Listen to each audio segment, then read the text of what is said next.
Marry me, weirdos! I'm Gory B Movie, and today we're going to talk about everything we love about Scream 5. And you know what? I'm calling it Scream 5. I'm not going to call it Scream, because it's Scream 5. I mean, the new one's called Scream 6, so I just think it's obvious. It's Scream 5, so that's what we're calling it tonight. I have a few special guests. I think a couple people are running late, but someone who is here right now is my friend Zach. I actually met Zach at Emerald City Comic Con. Really cool dude. He does a lot of art on his Instagram page. Links down in the description below. And he did the Gory Hole t-shirt design that's on my site. So really talented guy. Welcome, Zach. Hi, how's it going? Nice to see you again, Gory.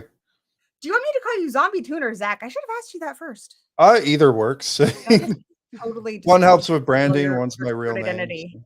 So, yeah. Awesome. Well, tell them a little bit about what you do. You do like commissions and all kinds of stuff. Yeah, so I'm just an artist on Instagram. Very cartoon influence. I watched a lot of cartoons as a kid. I thought, hey, I want to do that, so I learned to draw. And yeah, I do commissions. Like Gory said, I did a t-shirt design for her. I hope to do more. Definitely down the line. But yeah, so reach out. So this is one of my newest friends. Now you're gonna meet one of my oldest friends on YouTube, one of my very first patrons, my go-to ghoul, Lizzie, Carnage Candy, who also, you can tell by her background, she needs to be here. Okay, she is Scream obsessed. I am 98% positive she actually is the second Ghostface from Scream 3. The whole Angelina thing is supposed to throw you guys way off. Yeah, I mean, look, guys. She's also left. She's probably doing killing, because that's what Ghostfaces do. They do the killing. Right, Zach? Hey, Lizzie. Yeah. Did she even see me? Hi, Lizzie. Okay, Lizzie might be busy. Hi, Lizzie. Oh, that rhymed. No, there she goes. All right. Well, she's busy doing stuff. So let's say hi to the chat real quick, and then we're just going to dive into it, y'all. Horror Tories here. We got Jason, the nice one. Brandon, the Beldam. Congratulations on your 2 months with the B Movie Coven. That is my channel membership. You can join on Patreon. You can join on YouTube. We're going to have a B Movie watch party of the Love Witch, which is really fun this Friday. We do watch parties. We do all kinds of crazy stuff. Nathan is here. Lady Vessa. The Murderous McNugget. I like that name. Afro Whale. Always nice to see you here. Echo Saro. Zigma, my little brother. Mayanne. Kevin from Haunted by Horror. Now It's Dark. Ariel, who I believe didn't you just have a birthday on Friday? I think so. Happy birthday, Ariel. Mummy B Movie is here. And we got a question for you. Ariel says, Zombie Toon, do you watch Attack of the Killer Tomatoes? Yes, I really like Attack of the Killer Tomatoes, and actually my favorite thing about it is the cartoon show, which is just a really weird cartoon. I love it too, though I think my favorite character is from Return, and it's Fuzzy Tomato. Yeah. Wait, well, I think Fuzzy Tomato in the cartoon? I don't believe so. Well, the cartoon is a direct sequel to the second movie. Oh, there you go. Yeah, I haven't seen it for a long time. Vincent's here. Hey, Lizzie, can you hear me? Yeah, I can hear you. Can you hear me? Yeah. Okay. I'm just waiting for you to get settled down. So I know. I kind of told everyone you might be a Ghostface. A what? You might be a Ghostface. Oh, yes. I don't know why I have a weird accent when I say Ghostface, but I do. Anyway, you might be a Ghostface. Don't kill me because we're bros, dude. I know. I would never. I would just get you into my plan. Yeah, just like call me. Tell me what's up. Yes. Who we killing? Hey, girl. So it's gonna Ghostface this weekend. Kill some people. You free? You know. Yeah, right? Exactly. So nice to see you. Show them your tattoo. Okay, yeah. So I have this one. Get closer. So cool. And then I have my trick or treat one too. That's the best. Funko. That's a really good way to start off. What is your favorite scary movie? Scream, obviously. What about you, Zach? Also Scream. Well, Scream's the one that got me into it. I feel like that's the case with most people. Yeah. I'm not gonna break it up and say The Craft, but Scream is in my top 5. Actually, Scream's in like my top 3. It's up there. I do love Scream. We got Patrick here in the chat. And Lizzie, before I get too distracted like I do, tell them a little bit about what you do over on your channel, which is awesome. And there are links in the description below. Mostly right now I'm doing a lot of reaction videos. Do some reviews, some unboxing videos, stuff like that. Generally all horror related. Every now and then I do Marvel related stuff too, because I'm also a little nerdy that way. But yeah. I love all flavors of nerd. I also wore this shirt, especially for all y'all. I like it. You like scary movies too? That's pretty much what would happen if Ghostface called me. I'd just be like, oh, where do I even start? Pick one scary movie. Do you have 20 minutes? Right. I think Ghostface would probably just hang up on me. Unless it's you, in which case we would chat. Like exactly. So we're going to talk about Scream 5. A little introduction here. So, some of the last couple ones, like it's a little sad, how they did the box office and stuff. This one's not a sad story. This movie came out last year, as you all remember, January 14th. It had a budget of $24 million. It raked in $140 million.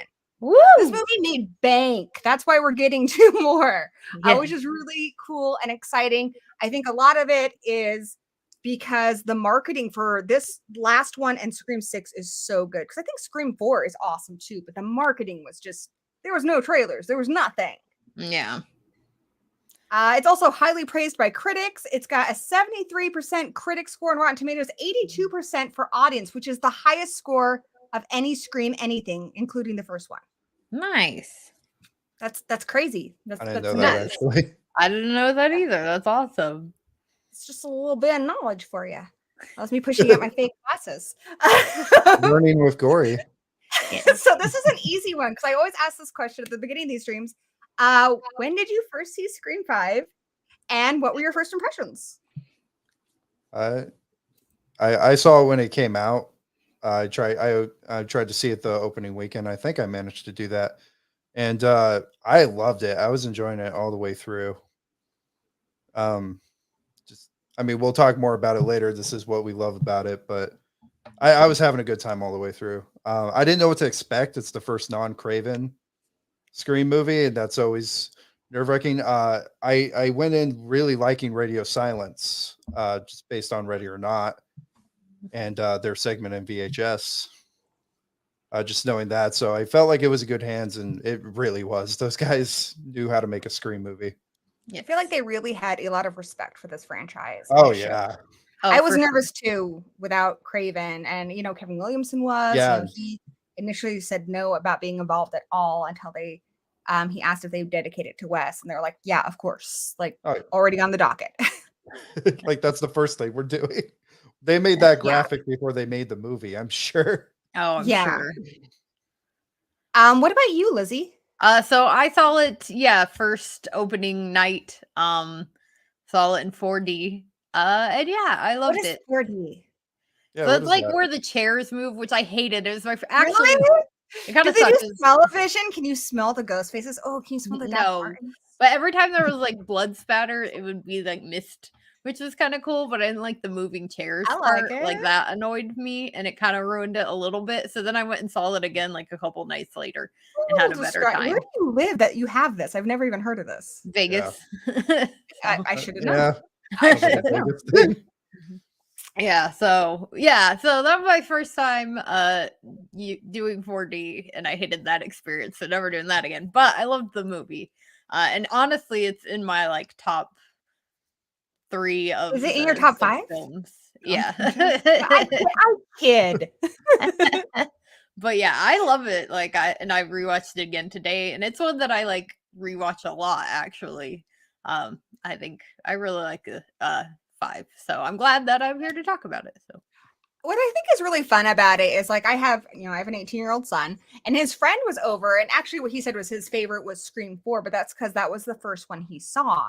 And I think that is the way with a lot of these movies, because they're all great. There's not a bad movie in this franchise. And so I saw it last year, of course, too, opening day, and really liked it. But what makes me really excited is this is going to be a lot of people's first horror movie, like gets them into the genre, hopefully introduces them to the rest of their franchise. So I think that's really cool, because a lot of people saw this. That's exciting. It kind of reminded me of when the first one came out, because at the time, we talked about this when I talked about Scream 1.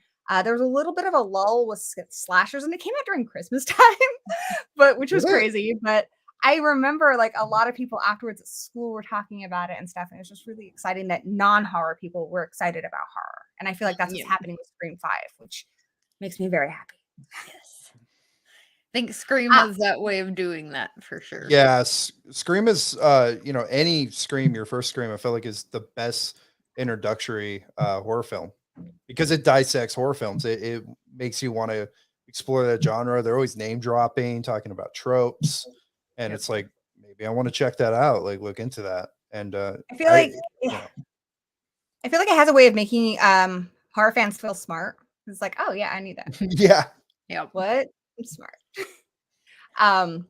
Certainly never talks down to us, which I think is good. And I've seen like a good example is Isn't It Romantic, which is kind of a dissection of romantic comedies. And you could tell the people who made it hated romantic comedies. Like you can just tell they have an axe to grind with them. And it made me a little sad. But with Scream, you can tell like they make a lot of fun, but with every single one of these movies, they love slashers. They love the genre. They love Scream. Yeah. And it was Wes Craven, a known slasher director, just seeing him have fun with that genre and stand it up, especially when it was a dead genre at the time, from what I understand. I was alive back then. I can tell you guys about the dark times. But we won't talk about that because we're talking about the bright times of last year. Yeah.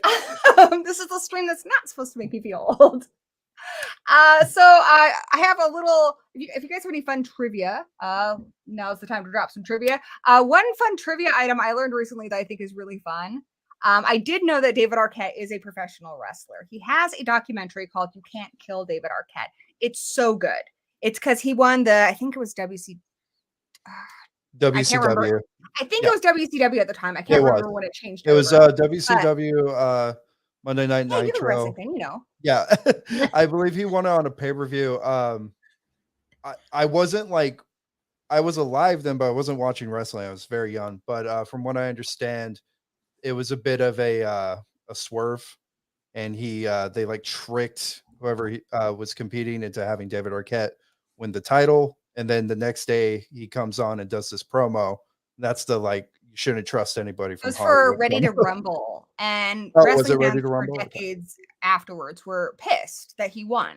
I think it's and he really took it hard. And so I guess a few years ago, he decided to actually legitimately learn how to wrestle. Like he's doing luchador wrestling in the streets of Mexico. Like he has gone to the emergency room because he got a light, through his neck. Yeah, so he did a death match, the all comers or something like that, death match. And got so that's really cool already. He didn't use his stuntman for this movie at all because he is a professional wrestler. But here's something I didn't know about him. I didn't know that he also is like trained in the art of painting like Bob Ross. I did not know that. And during breaks on the movie, he taught all the other cast members how to paint like Bob Ross. Aw. Do you guys have a favorite behind the scenes fun fact? I don't really know a lot. I just watched a Dead Me video too, so you think I would know Oh, there some. you go. But Right. I'm kind of blanking. You might think of one later. Yeah, I'm sure Moving it'll right come up. along. So let's talk about the opening. Let's just start off with the opening, which is awesome. What do you guys want to say about it? Jenna Ortega is our new Scream Queen, and we need to accept that. Yes, she's amazing. Oh, everything she's in. I mean, she had a great 2022. Yes. I mean, there was that. There was X. Where does she get the time? Yeah, Right. Like last Studio week she did 666. Wednesday, I she mean, did X, she did Scream, she did the Foo Fighters movie, she did Mhm. Studio Yeah. 666. which if you ever talk about that, bring me on, because that was a good time. That was a good movie. Yeah. She was great. What I really liked about her is instantly, she's a character that I feel like even when she's in a movie like X, where she plays an unlikable character, she's just so naturally charismatic that Yeah. I empathize with her and like her and want her to do well and to survive. And I got nervous when she was the opening. 'Cause I'm like, oh god, she's gonna Yeah, because that's a bad omen in a Scream movie. You'd ever it takes me back to when I watched Scream 3 for the first time, and Cotton Weary was in the I'm like, no, we Yes, no, barely no just one got wants me to him. see. Rich Right? Schreiber, you're gonna kill him off. Yep. Yeah, I love her. I think it's a great opening.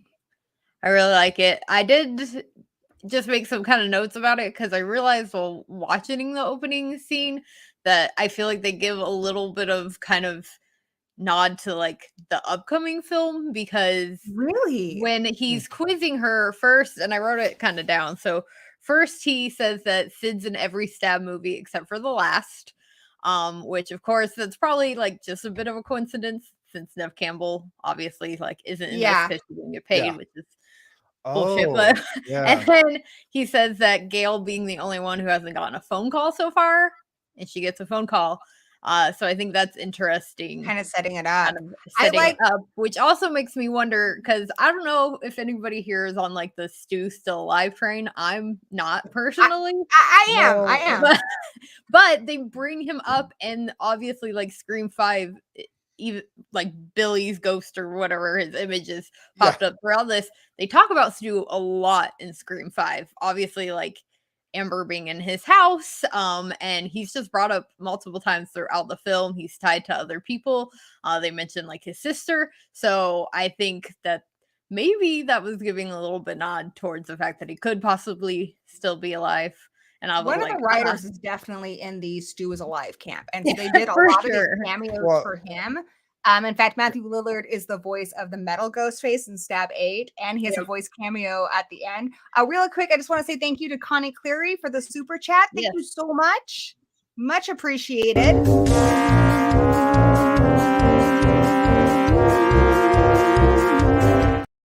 Oh my god! I Yeah, wasn't and that expecting Is that does too spooky? that actually does make me think That was a about cute little video. fun facts, because I think it's Drew Barrymore does the voice of the like principal who's Principal. announcing Principal. that at the school, and then Jamie Kennedy does a voice at the party. I think he's the one that says Yeah. like somebody's dad's kicking us out, and then Yeah, and Matthew Lillard's the one Lillard. that's like, cool house, Freeman. yeah. And during the two Wes Craven's widow is there, Kevin Williamson, the directors, the writer Henry Winkler, Adam Brody, Oh wow! Hayden A lot of- Panettiere, Jamie Dang, I didn't Kennedy, know that Matthew many Lillard. Like people. so many people are there for that, which is really cool. I know, I love that scene. Yeah, because it's like really, you know, To Wes, yeah. to Wes Craven, not Always like makes me character cry. Wes. Yeah. Yeah. Sad. A couple other, since we're talking about cameos, James, Janice, who just mentioned Dead Meat, and Chelsea are in it too on Film Fails, their show. They're not as nice in No. Scream 5. They're really nice in real life. I really like my hope, kind of got off topic, for Scream 6 is that they're the opening, because I know personally they'd probably love that. I know they talked about if they're ever in a horror film they want to be killed, and I think having them like wrap up a podcast, and then you see like them being jerks to each other or something, you know, just having fun with it, and then they get killed by the movie's Ghostface. I think would be the perfect opening That to would that be movie. pretty cool. Yeah, and I think they would be really on board with that, because that cameo just took me off guard when I was watching the movie. I know. Yeah, and it makes I me, didn't kind of expect it. proud a little. You're like, yay! Like Corey Yeah, and like- are in a One fucking of movie. us. One Like of they us. made it. Double gobble. Yep, exactly. Yeah, they were in Friday the 13th, or James was in Friday the 13th Fanboy 2 and Drum Dum. So I always get excited when some of the YouTube crew was in a movie. It's exciting. Yeah. Talking a little bit more about this opening. Once again, Roger L. Jackson does that great thing he does where it starts off playful and then it gets dark. You know, he even says his name's Yeah. Charlie, and I wonder if that's a nod to Scream 4. Probably. Maybe that might be a coincidence. I don't. Maybe. I Maybe feel like an there's Easter egg. no coincidences in this movie. True. I do yeah. think it's weird though, Lot because of they Easter don't, eggs. aside from Deputy or Judy, whatever, there's like no mention of like the events of Scream 4 throughout like this entire movie. They mentioned that the last killings were in 2011, and I Yeah, think that's that's true. it. Oh, Yeah. and Judy Hicks. Yeah. Other than that, yeah. You're like, Yeah, which I okay. guess Wes would have been around. He would have been like 5 years old. Yeah. Yeah, Because it's 11 years 2001. ago. He's like Yeah. 16. Yeah, so I guess So- Judy had a kid the whole time. I She guess never so. thought about it. I wonder if that's why she was like buttering up Dewey. She was trying to Yeah, get. she's herself, like, a new my kid needs a baby dad. daddy. You want some lemon squares? Right. Yeah, like hey, I need to get a dad for my kid. Yeah. Right. Dewey's Do good, a work. good choice, dude. Yeah. I think they did some cool things with this one. They did the phone, which is these days you would do that if someone's asking you trivia. You're going to be on your phone. I love the little Easter Exactly. eggs. Like you finally find out Alicia Silverstone played Tatum. Vince Vaughn played Stu, which we didn't That know. one. Yeah, that was Yeah, fun. that's So weird. hilarious. It works. But yeah, that's what you would do. You'd be looking on your phone. And she also has the landline, which is interesting. But I think it's really good. She fights back, and it's so cool that she survives. I was really surprised that she survived. I know. Yeah. I actually have a note on that, but I do want to talk about that later once we get more into the middle of the movie. Regarding her attack. Because I had this thought, I was watching it the other day, and the way she's attacked compared to the way other people are attacked felt deliberate to me. There is a big difference. So Radio Silence has talked about this a lot. The way that Richie kills and the way that Amber kills. When you see Ghostface go stab, stab, stab, that's Amber. So really Amber is the only knife people happy. in this movie that Richie killed, because they've said themselves that Richie's kind of a wuss. Yeah. He makes her do all the heavy lifting. And honestly, they say that she's really more the mastermind, that she makes him think that it's his idea, but he's along for the ride. Yeah. So they say that he's just because he doesn't want to get his hands dirty. He's more just in and out. So that would have been him in the opening, and probably why explains why the job didn't get done. Though I guess that was intentional to get Sam, and then it would have been him that did Vince. Well, Well, that was my thing. Since we're getting into it, the attack on Amber feels more aggressive and deliberate, whereas anybody else he kills, it's actually usually a quick stab to the neck, assuming he killed Wes. So it seems like, with Jenna Ortega, was it Tara? Was it her? Yeah. The intention was to keep her alive, like you were saying. Yeah.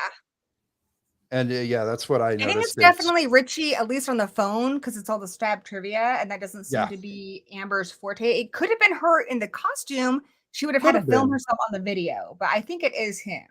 I know when I was at a panel with Matthew Lillard, in a panel with, he was asked like which Ghostface did which, and he's like, whatever one you want. We don't know. They don't tell us. So there are some points in the movie where he actually was in costume. The scene where he attacks Mindy, that is actually him in the costume. He wanted to wear it. He took this role really seriously, as Jack Quaid did. Like he actually made a Reddit account, and he went on there was like talking about Star Wars, just kind of getting in character. So he did a lot of things, but yeah, he wanted to actually wear the costume. So when you see the Mindy scene where she gets attacked by Ghostface from behind, she's watching Randy on the movie. That is Jack Quaid. That is Jack Nice. Quaid. Okay. That was awesome. Let's talk about visuals and direction. So this is the first movie that was shot digitally in the entire franchise. So it does have a very kind of slick look to it, but I think that fits because that's what Scream, the original Scream, was going for. Yeah. You know, this whole franchise has tried to have a very polished look. I Uh, honestly didn't notice though when I watched it. I think didn't it's- notice it was shot digitally. The only movie I don't really like the look of was Scream 4. And that's not the quality of the movie, just everything's kind of glossy.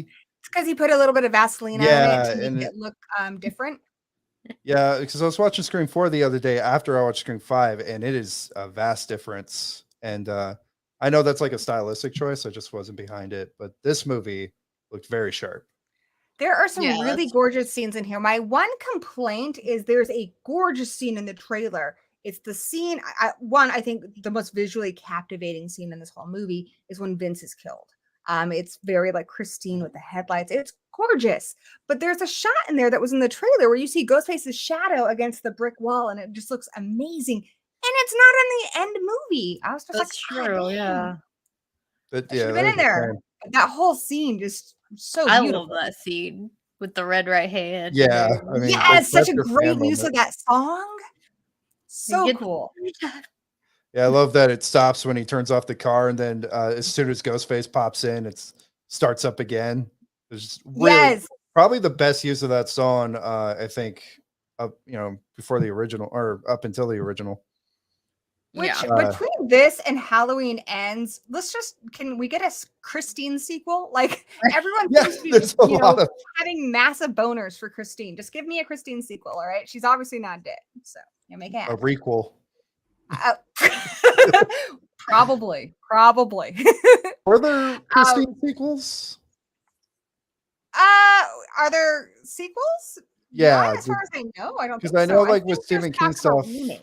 I know with Stephen King stuff, they'll make weird sequels that have Yeah, nothing like to do with Children of the anything, like Corn. Pet Cemetery 2. I think with Christine being it being a John Carpenter one, I don't know. I think a Just lot the of one? people just sort of like, well, he did it great the first time. Like, what more can I do? But then I have heard talk of a remake. I don't know who would be doing it though. Yeah. Who's doing Stephen King stuff right now? Lots of people, but I would say honestly, off the top of my head, David Gordon Green should do it, or Radio Silence. They both seem to enjoy Yeah. Christine. Some other gorgeous scenes in this movie. Any that come to mind? I mean, Drawing a blank out of nowhere. No, the reveal of the house, I thought was really Yes. Oh yeah. yeah. when she's told that it's the same house, because I honestly didn't notice because it's decorated and lit in such a way. you, And I feel like that's intentional, so you don't know, and then as soon as they tell you, you start seeing it. The lights are on. Yeah. Oh, and the way they move the camera, they got like that Dutch angle, and then you see her, and It she makes- looks so small in that Yeah, doorway. it makes you feel very uneasy because like Yeah. the scene is built to, put forth like a sense of dread because it's like you're in the murder house. yep. And the cinematography fits that really well. Yeah, I mean, I wouldn't say necessarily like cinematically beautiful or anything, but I do love the West scene and like the constant like almost jump scares where you're just Yes, like it's so well every time he choreographed. shuts a door. That's one of Yeah. my favorite scenes in the film, and like I'm sad when that character dies, but I love that one so much because it's so long and you keep being like, okay. Yeah, you're Not there. exhausted. By the time he Not there. finally does Well, bite it, you're to just me, it exhausted. was And like- it's so hard because they have that picture of him, like actual Dylan Minnette on the fridge as a little boy, and you see him as a little boy on her phone, and you see I have a teenage son, so I just couldn't help but think like that's her baby. Yeah. Well, And like that one just got to me, No. Yeah, I think it was really smart of them to have the phone call with Judy before we knew that Wes was under attack, because you see her panic for her son. Like you said, you have a teenage son, putting yourself in that shoe is really scary because he calls and he says, "I'm going to kill your son." And then they start building it up. And that's I feel like that's a really good way to build that tension. It kind of reminded me of like what happened with Cotton. You know, they call him up and say your girlfriend's in danger, so he Yeah. rushes home and he gets there in time to see his girlfriend get killed, and they kind of subverted that expectation where Oh yeah, she's killed first. he just came out of nowhere. That jump scare got me Yeah, so that was good. in broad daylight. Usually know, Ghostface doesn't do his stuff in Yes, broad the fact daylight. that He it's just- in daylight. was he in a hedge? Like, where did he come from? I know. He I just think we had this tackled false her. sense of security with a suburban neighborhood and broad daylight. Like Yeah, she's because safe you until she gets into thought the she house. would be with fine police. until she got into the house, and She's then a Yeah. cop. Like that one really got me by surprise. One Brandon mentioned is Ghostface walking down the hospital corridor heckling Sam on the phone looked really good. Speaking of the hospital, Dewey scene, which we'll get more into that, but that scene where he's walking and the gun Oh, shells yeah. are coming out and it's just so old west. So it's like, Yes. Yeah. damn, you Back to the sexy. You back to the sexy David hospital. Arquette. Back to the hospital. That scene where he first answers or Ghostface first answers the phone and pushes the button, and you hear it start up. Just really good audio design. Yeah, and then I know it was in the trailer, but it was really cool in the movie too. I feel like that's probably a sound effect from something. Speaking of sound effects, Sounds they like it. used this. I thought it was really weird because I have one of those track your family apps because I have a teenage son. The app that Chad uses to get Liv, that noise. I was like, why is it beeping? That's so obnoxious. That's the sound from Aliens that they used to track the alien. Oh, Oh, that's cool. that is Like, cool because it's very So yeah, loud. I'm willing to bet that's probably a sound effect from something. yeah. Dun-dun-dun-dun. Do you have a favorite scene in the movie? I mean, I kind of already said it, the West Kitchen scene. I just love that Yeah. one so much. I really enjoyed I forget his name, but Mocker's nephew. That whole we talked about that Yeah. earlier too, but just the setup with the car, using the car to kind of bait him, and then Ghostface coming. That's Ghostface true. comes out of nowhere a lot in this movie, and I That's like very that. true. That's Thank probably you, one of my After favorite Whale. scenes. Thank you very much. Non-murder scenes, I really like when we catch up to Dewey, and there's a scene where he makes his coffee, and he sits down to watch Gail, and just a genuine smile that he has, like he's sitting there with her, and I love when he invites the Sam and Jack Quaid. Sorry, I'm blanking on names, and says, "You're interrupting my favorite show." Yeah, which was And you're really interrupting a show sweet. I like. And apparently that first scene that they're together, they had to have one take just for them because Courtney Cox and David Arquette, obviously they have been married. Yeah. And they are, if you watch like You Can't Kill David Arquette, they're still best friends. So that's not That's good to know. she means it when she says you killed my best friend. And Yeah. her and Nev Campbell were both like, I don't know about them killing Dewey. They actually asked to have them shoot it 2 ways, and they didn't really do that. Aw. They said they did, but they had the camera down while a doctor was like, "Oh, he survived surgery," because they never wanted to use it. Yeah.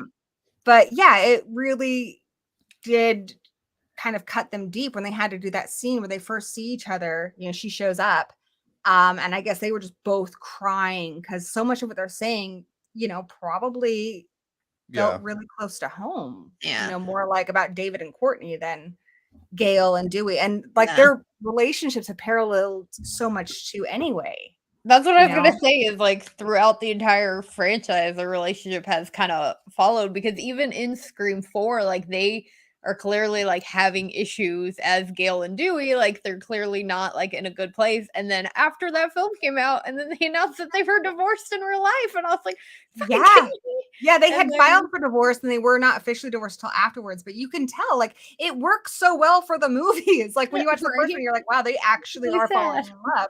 And in this Yeah. one, you just get this impression that like they're not ever gonna work out, but like they are like they love each other very much. Yeah. They are best friends. You Yeah. know? It's kind of a bummer to have them be separated or divorced, I guess, in the movie, but it makes sense. And Yeah. it would have been probably really awkward to have to pretend to like still be this couple for the movie. So Yeah, that Yeah. probably would have been challenging. Yeah. Here's a question for you. I mean, obviously they had to kill a legacy character, and Radio Silence explained that basically Dewey was like the heart of Scream, and they essentially needed people to know that like there were stakes in this. And the movie does, in fairness, it does really ramp up after Dewey's death. You're like, well, shit, Yeah. we're in this now. But a question that gets asked a lot is, do you think it would have been better if Gail was the one that died? No. No. Just from a I feel like people would have rioted if Gail dies. Like, because Dewey, it is very sad, but I feel like if it was Gail or Sidney, like, no, that would have just, I think, ruined it more. Yeah. Well, I knew going in that if a legacy character were to die, it was gonna be Dewey, because Dewey's always gonna be that like old Western hero, and he's gonna go down, guns a blazing. True. With Gel, it just wouldn't have felt impactful, I don't think. I think it's Kind of also the the opposite most- of what Carnage said. I don't think I would have rioted if it was Gel. I think I would have been like, well, yeah, because she's kind of reached her peak as a character. That's being true. At the top of where she is. She's accomplished all her goals. With Dewey, and as soon as I saw that he was an old single man drinking at his home, I'm like, oh, he's I probably wanted gonna him to die in this movie. get to a better place. I didn't want his Yeah. story to end. For me, I would have preferred it was Well- Gail, just because I feel like she was successful. Like her story was done. I feel Yeah, like he had so much more left. But on the other hand, if it came down to a ragtag group of kids saying there's a ghost face, please help us, he's the one who's going to die for them. Yeah. Gail, I think eventually we might get there, but I don't think she's there yet. I mean, No. she might be in this coming up one. Who knows? Possibly, and that's the other thing. I don't know if Sidney would have come back. I think it's the fact that it's Dewey. He's basically her big brother. She's got to come back. Yep. That's Yeah. her family. Well, that's the thing, with Nev Campbell not being in the next one. That makes sense. Without Dewey around, there's really no reason for her to, because Yep. even in this movie, she only comes when she hears about what happens to Dewey. Before that, she's like, no, I'm staying away. Like I have kids. I have a She's husband. got children, but really, one of the kind of deleted lines from Scream 4 is that Sidney hadn't been back since her dad died. And we know her mom's dead. So she has no living family except for Dewey, who's always looked out for her, who's kind of a big brother. So yeah, she's going to come back. I think that's the only person she would risk getting involved for. Also, she does say she doesn't want whoever this is going after her children. She's got at least 3 kids. She's pushing a stroller. She's like, I got to take the girls to school. So she's got babies, Yeah. So, and I know people are going to miss Nev Campbell, but her character's kind of done, I feel like. And I think it's a fine ending to have her live somewhere else with a happy family. She's been through enough. I don't think her ending needs to be her dying. I don't think after so all she either. survived. I think we need her to show people that you can, and I've talked about this in other streams, guys, so I'm sorry for reiterating myself, but I think we need her for anyone who's been through something traumatic to know that your story doesn't have to end that way, that you can choose your ending, that you don't need to be like, she basically finds out she's in a horror movie and she doesn't want to be one, but she was able to change her genre. And I think that's important for anyone who's suffered anything traumatic like that to know that that doesn't have to be your ending, that you can have your life be defined by something else. You can choose it. Yeah, you can choose to marry a weird cop who's slightly obsessed with you. You can get a happy ending. Like you don't have to feel like you're cursed because something horrible happened to you. Yeah. Yes. So I think it's important that she's alive, but I do agree that her story is told. I think her story was done in 3. I think 4 was a really good way of bringing her back and getting her involved without her. I mean, she's done being a final girl. She's not the final girl in 4. No. She's a heroic character, but she's not the final girl anymore. She's like Giles and Buffy. She's the one who knows what's going on. And honestly, in this movie, I loved that we saw her, and I think it made sense that she kind of took a step back because she's past that. Her story, she doesn't know these people super well. She's just, she's there just to make sure that it's over. Yeah, and I think her role in this movie is specifically to pass the torch, because literally all her lines are like, I've been there, I've done it, here's what you need to do. It gets easier, I think she says at some point. Yeah. Yeah. It's clear that that's why she's there, and we're being introduced to our new Scream main It makes character. sense because we Exactly. haven't seen her vulnerable, which is I think a key part of being a final girl since part 3. Like when she Oh yeah, she she's got over that. yeah, she's tough now, and I She's feel like done being she's, vulnerable. to quote Megan, she's titanium. They can't break her. They can't ever make her a victim again. There's nothing they can do. They could even kill her, and I don't think you can ever make Sidney a victim again. Yeah, I Which mean is her why she's such a great hero. her talking to Ghostface, and we'll probably get to that later, is some of the best dialogue in the movie because Yes. it's Mhm. I don't care, I'm done. Yeah, I love when she hangs up on him when he's like, "We all Yeah, know I the love first that. rule of a I'm stab bored. movie is not to." And she Jackson's goes, "I'm bored," and he's like, "No." Jackson's delivery was so good on that. He's like, no, wait. Yep. Just so Speaking of desperate. which, that's a good segue into talking about the writing and the script, which I know someone from the chat mentioned that they were nervous that Kevin Williamson wasn't involved. Wasn't in Scream 3 though, and I thought that was I like Scream 3. So I wasn't that I mean, nervous. yeah, I'm always a But Scream 3 defender, but I understand that it's like not the best of the franchise, but I think it's got some good writing in it. I think it's really fun. But I we're not talking enjoy about watching Scream it. Face. So let's talk about the writing and the Yeah. script in this movie. Let's start with talking about how it pays tribute to the franchise. So there's a lot of really fun things in here that I think show that they love Scream and they are honoring this franchise. Like, what were some of your favorites? I keep going back to the scene, but Red Right Hand, very Yeah. good. yeah. Dewey's theme, it's actually the broken arrow thing. We talked about this when we did Scream 2, Yeah. which by the way, I should have had you for Scream 2. Carnage Candy. What was I thinking? Right. Anyway, but yeah, the broken arrow theme Really by good. Hans Zimmer. It comes back in this. Also Randy's Memorial Theater. I Mhm. I just I love love that. that Randy gets some successors. I wasn't expecting that. I love that Mm. cameo from his sister, same actress. I was really excited. No. This movie really rewards you for watching every Scream movie. Yep. Yes. Yes.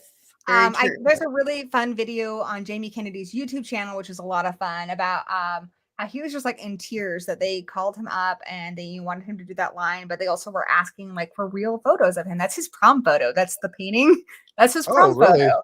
Yeah, Aw. those are real I photos just from his childhood, and he said he just felt like they, respected him, and he felt like honored, as he should. Like that was the point of it, was to honor that character and make him a part of this film. Which yeah. Wes Craven said that was one of his regrets, is that he killed Randy, and so I'm glad that they paid tribute to him. Another one I really liked was that they had Tatum's ashes. A lot At of other Dewey, fans yeah. have felt this Yes. way, that they've never really commented on Kate Tatum's death. There was a line in part 4 that got cut, and it does really bug me. I've always thought at the end of Scream 1, when he's being rolled away, he should have said, "Where's my sister?" Because Yeah, that's what that I was would weird. do as a big sister. I would be like, "Where's my brother?" That's Yeah. the first thing I would say. So I- that part, I chalk it up to, he's really like, he's been knocked around. Well, and I Um, think because he gets trapped outside at one point though in Scream 1, so he probably saw her already, like, to be honest. But Yeah. but I just Yeah. think it's good that we finally see him. We finally see that he does remember his sister and he does grieve her. yeah, for sure. It's brought up in Scream 3, isn't it? When he's or no, never mind. That's when fake Scream Dewey is 3 talking to kind of Patrick does bring it Warburton. up, because we Yeah. have Stone in the trailer and he's on the phone. He's actually talking to Ghostface. Yeah, and he says And something about Ghostface his is like, sister. he says something like cutting up like your little sister. And he's like, that makes me really angry. But it actually isn't Yeah, Dewey. Ghostface. It's Ghostface. At least it's So, mentioned. Tatum doesn't get mentioned very yeah. often. I do like that we see her ashes though, because I think that was important. They did ask Rose McGowan to be a part of the cameo voiceover at the end, but because of her history with the Weinsteins and everything, she's just like, Mm. I don't want Yeah, I it." kind of understand. Which I think I is probably understand. why she was like, her character was just kind of ignored for so long. Was probably because of that a Yeah. little bit. Yeah, But it's sad that Scream will always have that legacy. Though she is somebody who said in interviews that she wishes they would have like said something about her character. And she's also said that Scream was the most fun she ever had making a movie. The incident she had didn't happen until after Scream was done. yeah. But I think she's just, because of everything that's happened, she's kind of just wants to put it behind her, and who can blame her? Yep.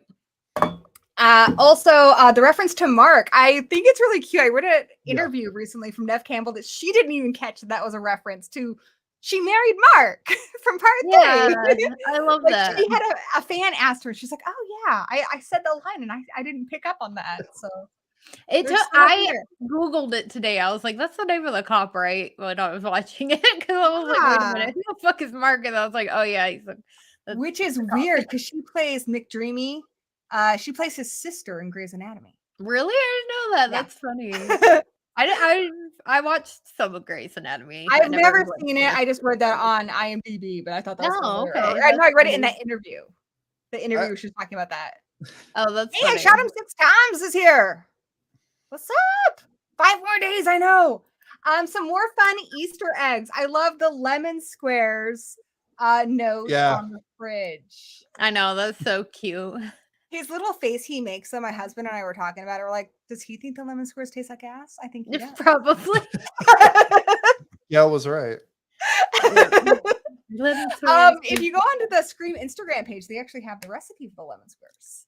Nice. That's funny. Do they taste another like fun Easter egg is right after the attack on Tara, they show an Elm Street sign, and it actually is confirmed that the street Sidney lives on is Elm Street. Yeah. Yep. She says that during the trivia scene. Yeah. I believe. Well, because in Scream 1, it's her when she stops at her mailbox, and I think you can see that it says Elm Street. It just says Prescott on our mailbox, but really? I thought it said that they've been wanting to drop in there before. Speaking of, what happened to Freddy the janitor? All right. Where's that guy? He's best wherever Stan Lee is now. They're just hanging out. Yeah, he's probably still at the school. Probably. Still sweeping to this day. Also, there's the Kirby video when they're watching the Dead Meat one. There's 2 videos there. There's one that says, is Stu Macher still alive? Which they did again for the writer who really wants him to be alive. Right. And the Kirby one, originally there was going to be a scene between Rian Johnson, the director of Knives Out, who directed Stab 8. There was going to be a scene between him and Kirby, who was going to be interviewing her, and just things didn't come together right. But the conversation they had getting it going is what led to Hayden Panettiere coming back for Scream 6. So not an Easter egg anymore. I know. I'm so glad she's coming back. I love Kirby. She's been my favorite. I know, me too. I'm so excited. Well, wasn't that always a Wes Craven thing with that he stood strong? That he did. Kirby was a survivor. He always said that you never see her die. No, she just falls over. Yep. The reason why was originally there was a different ending to that where it ended right at the house. So they were supposed to be wheeling Jill away, and they're like, "Oh, she's still breathing," meaning Sidney. And then the next movie, Sidney was going to have amnesia. And then, at the end of that too, they were also going to wheel Kirby away and reveal that Kirby was alive. So in his head, based on the original script, Kirby was always still alive. Yeah, I remember hearing that. What a cliffhanger that would have been. Right. I think it would have been really fun. Yeah. I also remember reading something, William saying that Scream 4 was gonna another version of it, not related to that, was gonna start with Sidney confronting another Ghostface. That's just how the movie starts. She does that all the time. The original opening was she was at a party for her book, and she gets attacked and she's stabbed, and then it's 2 years later, and she's returning to Woodsboro. But the Bob Weinstein basically said, I don't like the time jump, so they got rid of it. Yeah, I think that would have been interesting to start the movie with her finishing a Ghostface mystery. Because there's a lot of things that got changed, which is why, unfortunately, Wes Craven said it didn't feel like my movie anymore. But I would love to read that original script. Right. Yeah, I read the original one for 3, and that thing's wild. Yeah. And they had 2 killers, and it made more sense. Yeah. Another Easter egg in Judy's phone contacts, we've got Tina G, which is Tina from Nightmare on Elm Street, Nancy Thompson from Nightmare on Elm Street, and B Adams, which is Fool from People Under the Stairs. Oh, that's cool. That is cool. Like, that's nerdy. I like that. That's cute. Another one I love is the Dawson's Creek episode. So we've got Katie Holmes in there, who was in Teaching Mrs. Tingle, written by Kevin Williamson. You got Pacey, who is in part 2. And of course, you've got Scott Foley, who's Roman, who that would actually be Roman because he was in Hollywood doing stuff. Yeah. Oh, okay. Like, that's actually Roman. That's not Scott Foley. That's crazy, guys. That is. It's crazy. That is a crazy connection to make. Good kitty kids. Fairpoint Station says, Zombie Toon, big fan of your acting career as Paul Dano.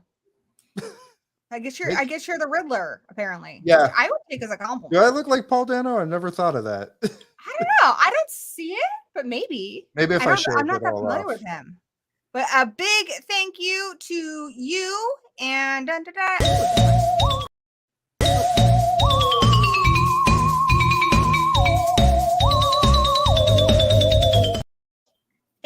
you. Let's see what else.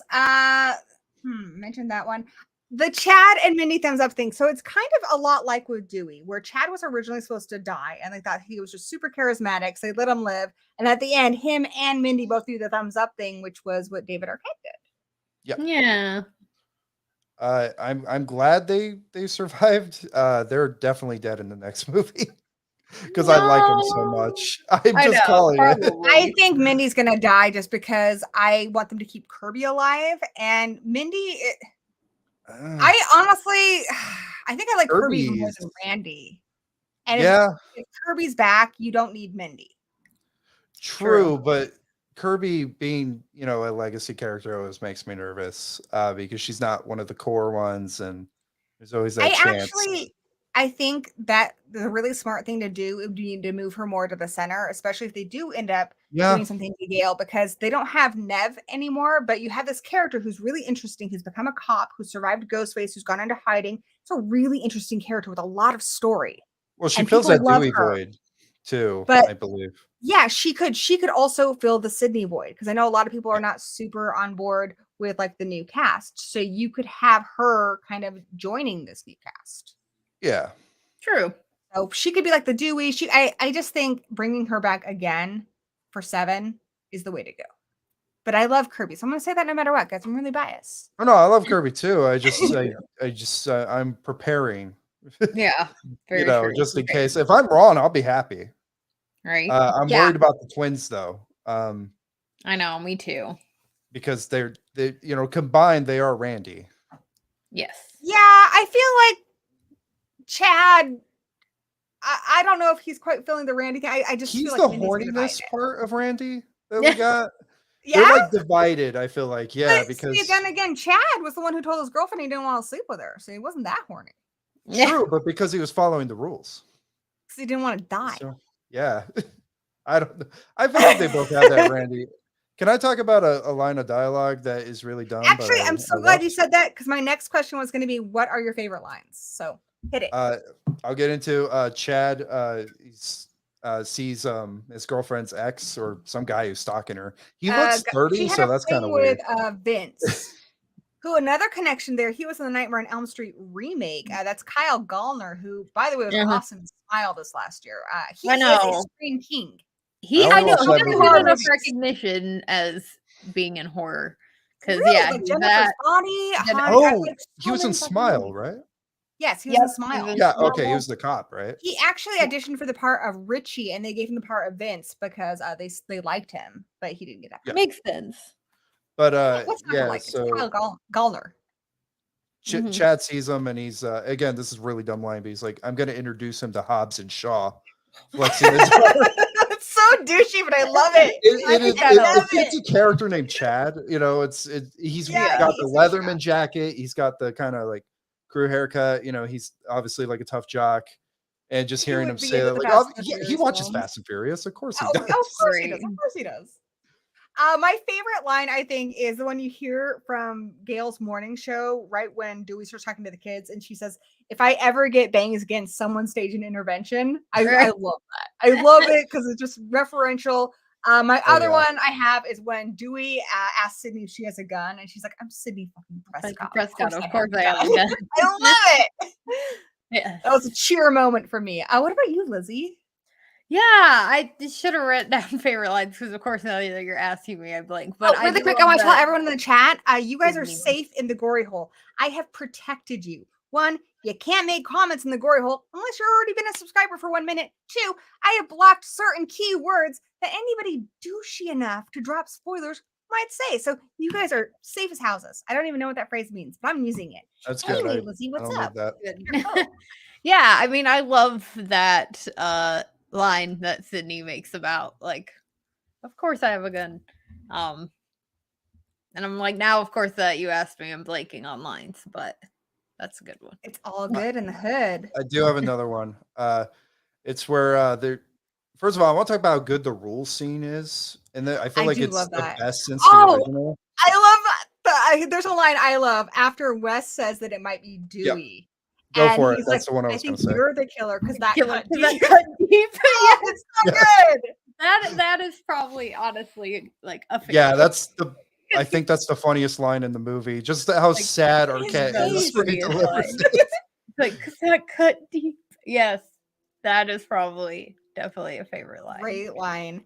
Let's move on and talk about some of the satire and themes. Every Scream movie is deconstructing what's going on with horror. So this one, I feel like I've narrowed it down to like 3 things. So requels, elevated horror, and toxic fandom. So they talk about the requel a lot. I almost feel like I don't think it was intentional because they came out at the same time, but because they talk about the movies they're talking about, which are obviously like Halloween and stuff, but everything they big say requel. perfectly fits the new Texas Chainsaw Massacre requel.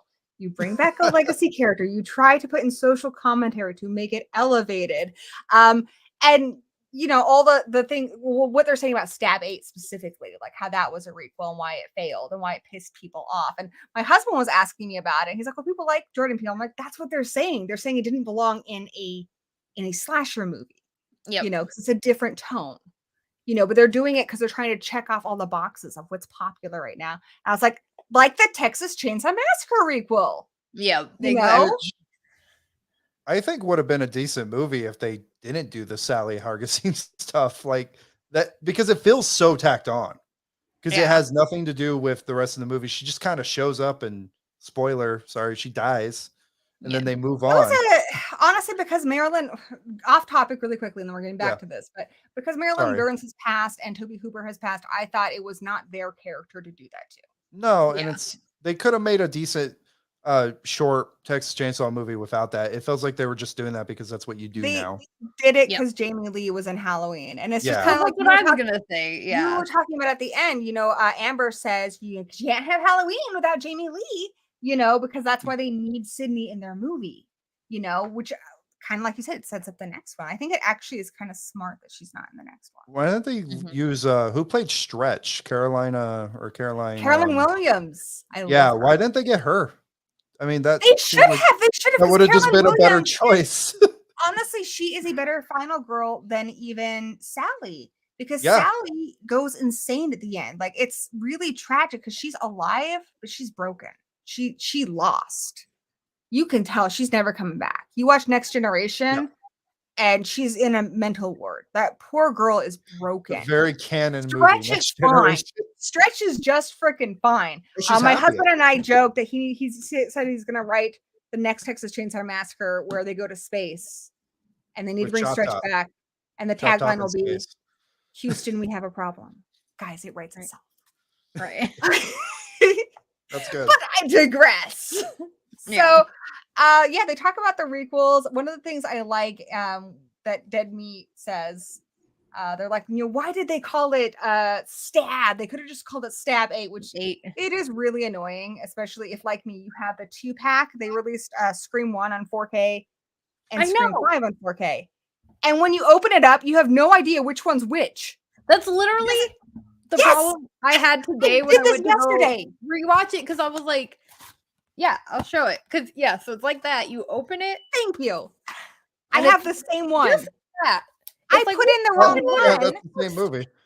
I put in the wrong one because Ghostface never shows up on a poster until part 4. So I thought, well, naturally, Scream 5 will be the one that has Ghostface on it. No, It's it's not? not. That's the 96. No, this one's Oh, the okay. first.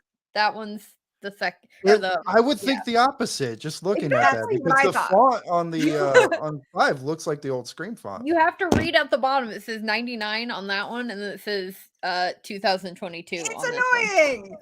But yeah, I was really annoyed with that yesterday. But I understand why they did it. But It's a seriously, just goof. call it Scream 5. It's Scream 5. Yeah. Or what's the It could've joke been they're 5 making on cream. Dead Meat? 5 cream. Yeah. Right. Let's talk about elevated horror. So I like that it's kind of poking fun at it. I do think. Me too. I mean, I like Yeah. the movies. I like Babadook and stuff. What annoys me about it is, as a horror fan, you're talking about horror with social commentary. That's been around since horror began. Forever. People under the stairs, Wes It's Craven. not anything new. It's been Been around doing for forever. I think what annoys me about not the movies, but the phrase elevated horror is, by definition, it's saying that other horror movies are inferior. Yeah, You're it saying suggests a serial killers lesser. are inferior. Slashers are inferior. You're saying that it's somehow smarter or better than other horror movies. I don't like that. I don't like the phrase. Yeah, it's like So- almost like if you are into like slashers and stuff that's like less than, that's not elevated, that like you're somehow lesser. Yeah. And if you're into elevated horror, you're like smart. And Yeah, it's a little snobby. And I think that's what the movie was trying to do. While still paying respect to it. I think they did a good job with it, because they didn't. I wouldn't have liked it if they trashed movies like The Babadook and Jordan Peele. They are masterpieces. Yeah. I just don't like the phrase. And then the other thing was toxic fandom. So this movie was actually ahead of its time, because at the time, I mean, the reason they have Rian Johnson is because he was at the whole center, being the director of Last Jedi, with the Star Wars fandom, which at the time was the most toxic fandom. And I kind of knew like we were getting there after Halloween Kills, but after Halloween Ends, like this movie like was ahead of that. Yeah. People were so toxic about Halloween Ends, which by the way I love. They were so toxic they were bullying Rowan Campbell online, saying that he ruined That's their rude. movie. Yeah, It's not his fault. which he did a brilliant job. Yeah, I know. Yeah. I understand. I mean, you should bully anybody, but especially like actors who are literally just there to do like their job. Like they didn't write it. Like He's very young too. Yeah. And he did a brilliant job. He did his job. exactly. His job Like was to show up and their be in job. character, and he did it. He was brilliant in the film. Like actors don't write the script, guys. Like don't attack anybody. Don't attack writers, directors. Like if you don't like something, move on with your life. I never get toxic fandom because I dislike a lot of things, and I just don't interact with them. I don't see a reason to lash out at anybody.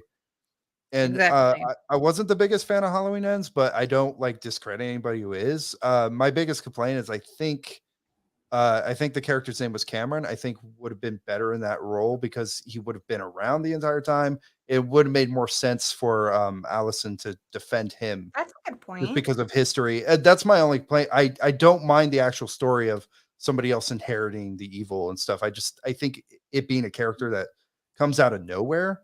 You could have made the same movie with Cameron, and I think it just would have fit better. Like you could have had him do the babysitting. I wish he drawing a total blank, but Rowan Campbell's character, I wish Corey had been sprinkled in before, like how they sprinkled him. But I don't want to go like super deep into it. But sorry. There was also a campaign to have the film remade, and I think what annoys me the most about toxic fandom, and they do a good job in this movie of kind of revealing, is it's a very entitled position. You're basically acting like films are made just to entertain you, when there are other people who might enjoy the film and their opinion's valid too. Also, film is art. It's about communication, it's about art, it's about so much more than just your individual entertainment. If you didn't like it, that doesn't mean that it's worthless, that piece of art is worthless. It just means it's not for you. But somebody else might get something from it. Exactly. I love Halloween Ends. I got something from it, and I think that's valid even if other people didn't. Just like there are a lot of movies. Prometheus is one. I didn't get Prometheus, but I wouldn't say it's the worst thing ever, because I know a lot of people connected to that film and got something from it. Everything has something interesting in it. When you look hard enough. Yep. And personally, I'm like horror cheerleader. So even when it's not necessarily my team, I'm like, yay, Prometheus is doing well. Like I'm Yeah, you just gotta happy help the when horror genre, does right? well. I am Like, happy when horror succeeds. Like mhm. there's enough mainstream like bashing, like mainstream audiences bashing horror as it is. I feel like it's our job as horror fans to like stick up for it, you know, and just be like, hey, chill out. It's just a movie. Like Yeah, I sorry it don't care wasn't for you. for I don't care for Terrifier, but when the sequel did really well, I got excited because I'm like, this is gonna open the door to more in the genre, especially Terrifier, which is just a straight slasher. I mean, I Yeah. love And Terrifier, but it definitely isn't for I everybody. see the appeal. It's Yeah. just not my favorite thing, but Yeah, that's I fine. still root for it. I still root for, like Gory said, root for that horror because it's Yeah. a genre that needs rooting. Yeah, It we needs want it to be to be Absolutely. cheered good. on. And like from my standpoint of someone who's clearly crazy about my franchises, like I will probably enjoy Scream no matter what. Like even if the sixth one comes out, and from the little like reviews of people that have seen it, obviously like nobody's giving spoilers, but everybody's saying like it's so good. And there's people that I follow, especially on like TikTok and stuff, that are big Scream fans that have gotten early scenes that are like, oh, it's good, and that makes me really excited. But I'm like, Oh, even I'm if I excited. didn't if I go not end up not liking it that much, it's still a Scream movie. Like I'm still gonna be happy, and I'm still probably gonna enjoy it because it's Scream. Like you Exactly. know, For me, like whenever a franchise comes out, I feel like it's like going to like a family reunion. It's like, oh shit, I haven't seen Michael in a while. Like, what's up, buddy?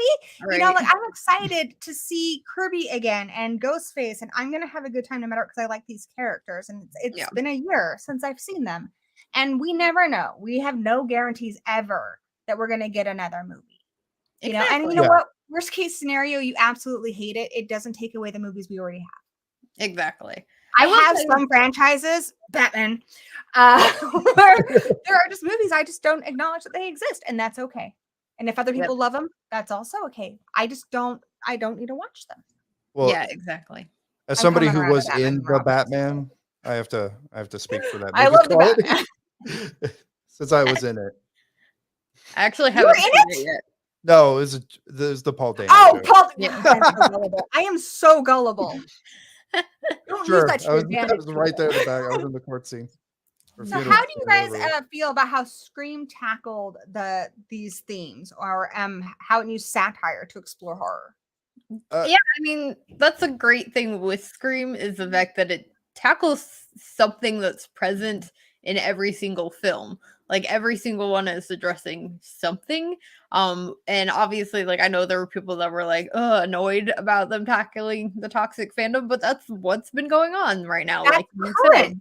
So it made sense for that to be like the current theme of what's kind of going on. Cause I think, and a lot of people talked about this too, and I kind of agree that I think 4 talked about like the use of social media and stuff, especially like MySpace, Facebook, stuff like that. Maybe did it a little too early. But It was ahead of its time it for was ahead sure. of its Talking about time. I think streaming, that like came live streaming in 2011. right. Crazy. So Yeah, we talked about it in the Scream 4 one. It was so ahead of its time. I talked about catfishing before there was a name for it. right, Like, exactly. that movie's insanely good. Yeah, so it was ahead of its time, maybe a little bit early. But I mean, But it yeah, still the was remake thing right. is so similar to the requel thing. So I get what you're Yep, saying. exactly. But yeah, I like that was kind of the topic they had addressed because it's like, well, what all the other Scream movies have tackled stuff. Like, what else were they gonna, I guess, tackle? I don't know what emoji you're using there, Afro, but that actually doesn't look like me. I'm just saying. Like, Are you oh, getting royalties for that? looking pretty cute there. Damn. Right? Yeah, but I think that's also one of the reasons why it's good that each Scream movie, they're roughly about 11 years apart, each of them, aside from Scream 1. Mhm. I think it's good because Scream 2, it was already written. I mean, come on, like it's talking about sequels. Like, awesome, do that. Yeah, I fast tracked that. But 3, like it was able to talk about completely different things going on in horror. And then 4 was able to talk about like the remakes and such that were popular then, social media, like things had changed so much. And then this one too, like the new thing is toxic fandom. It makes perfect sense. That's what they talk about. Yep. So I don't want to get too far into Scream 6. And I'm not going to tell you guys any specifics. You are safe here. I promise you. My hope is that the whole leak thing is a promotional thing. One, they've been way too smart with this movie. They've used CGI in the trailers and stuff to cover up Ghostface. And one of the things going on in horror movies right now is leaks, is True. things like that getting out. I feel like these Oh. guys are really, really smart, and I wonder if that's actually like a something that they planned to Yeah. kind of tie into the film. Well, and that makes sense because how many like Scream's been leaked in the past before, so it would make sense Exactly, for and them we to even be able to like kind of false leak. I didn't read it obviously or go into any of that because I don't want to know in case it is real. Yeah, just in they just case. released the Kevin Williamson interview where he said Scream 2 was actually never leaked. He said, Mhm. actually, I can talk about it now, but we had like 4 different endings. So it wasn't intentionally linked, but we gave them to certain people, so we knew who was going to do it because Well, those were don't never they going to be the usually killers. don't they usually write multiple endings for these just in case? Yeah, they do. Yeah, in case. So a lot of people thought that they had to rewrite things with Scream 2 when actually Kevin Williamson says that they had to do like 4 different endings Yeah, just 'cause to if- protect the ending, that it was always going to be Yeah. Mrs. Loomis. So Okay. I'm kind of curious, kind of weird timing. Anyway, Yeah. let's talk about the cast and the characters. So one, I really like, especially because that is one of the things about the only thing about Scream that hasn't aged super well, but it is a period of its time, being the 90s, is they're a bunch of rich white kids. I Yeah. don't know why they're still so relatable because I wasn't a rich kid. I was white, Right. but I was not rich. So, That's true. but I think it's just because they're such great performances and stuff that they're so relatable. But that Well, was one of the complaints that it got, that they were all white kids.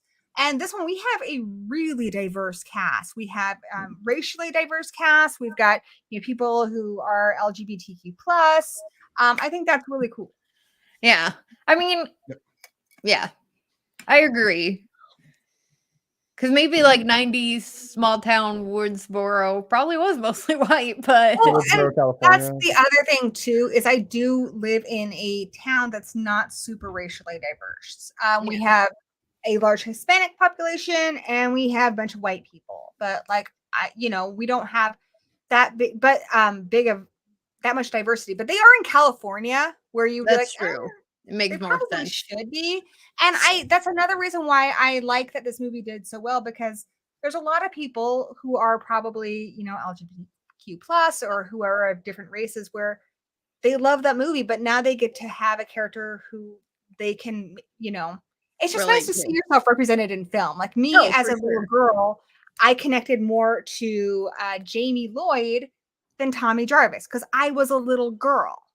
So I connected to her. So if, having a character that you identify with, helps you feel seen and helps you feel represented, makes the movie more enjoyable, then I think that's cool. I like that we got. 100%. I think especially to have 2 like kind of now main characters who are related to a like original character. Yeah, and it's really cool main too. characters too, which is really, really important, I think. Yep. Hey, Torchbearer's here. What's up? What else? So we talked about Sidney a little bit already. Here's something really interesting. I was thinking about this when I was watching the movie. So how Sidney and Sam kind of connect. Like initially, I think we all with Sam instantly go, well, how is she like Billy Loomis? Because that's her dad. And we don't know their mom very much. But in one particular way, she's actually very similar to Sidney. They both are related to 2 ghost faces. Sidney is related to Roman, who's her half brother, and Jill, who's her cousin. True. And Sam is related to Billy Loomis and Mrs. Loomis. True. So, oh yeah, that's true. She's related to Ghostface, yeah. Yeah, they're both related to 2 ghost faces. They actually have quite a bit in common. That's very true. I think that's kind of cool. I want to talk about Dewey in this movie. So my Mummy B Movie is my actual mother. She's a big Jaws fan. I feel like Dewey in this is essentially like Quint from Jaws. Like he is the weathered man who has seen it all. He's been injured. He's got that kind of like cowboy appeal to him in this, He's so cool in this movie. Like it's a different Dewey. You know, especially when old you go back and watch the gunslinger. first one, he's so just wide-eyed and he's almost like a little boy in big boy clothes. He's eating But ice it's cream. nice to see a Right. different Dewey in this. I know the scene where he's eating ice cream is And he Yes, the yes. cop's like smoking and he's like eating ice cream. he has that line I love where he's like I'm 25. I was 24 for a whole year. Yeah. Here's something else I saw mentioned in an article I read. Up until this point, he's been stabbed 8 times. So this was his 9th one. So That's what it took. he I had guess. 9 lives. Guys, he had 9 lives. He's a cat. He did. I want to believe that was planned. Right. That would be a Oh, great no. character. I read it in an article. I'm like, wait, what? Oh, yeah. Well, technically, wasn't he stabbed 10 times because he stabs him in the back and then again in the front? Oh, there you You go. know, So he that's had a an good extra point. one. That is a good point. But yeah, I think you're right about doing this movie. He's just so cool. I mean, he comes back with all this knowledge, and he is like an old, out of retirement gunslinger. Which I- is, You know, maybe that makes me feel better about this because initially, like, I'm still having a hard time with Dewey dead. I Yeah. know, me And too. I feel like he had a lot more to say, but maybe that's because in the beginning he is so naive and he does have such a big heart. And we know he still has a big heart because he's sacrificing himself for these damn kids. But he knows a lot, you know, and I think with knowing a lot and seeing as much as he has, he's not going to be that naive boy he was, you know, he's going to be a bit hardened. And so maybe that was his journey, is to kind of see the dark face of the world and still, you know, knowingly walk into it for other people. Yep. Yeah. True. I disagree a little in that I don't think he had more to say. I mean, I would love more Dewey regardless because he is my favorite character. And I think David Arquette always gives the best performance of any Scream movie.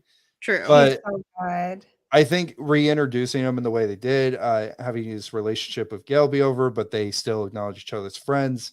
I think his death did make sense and it felt like earned. Yeah, for sure.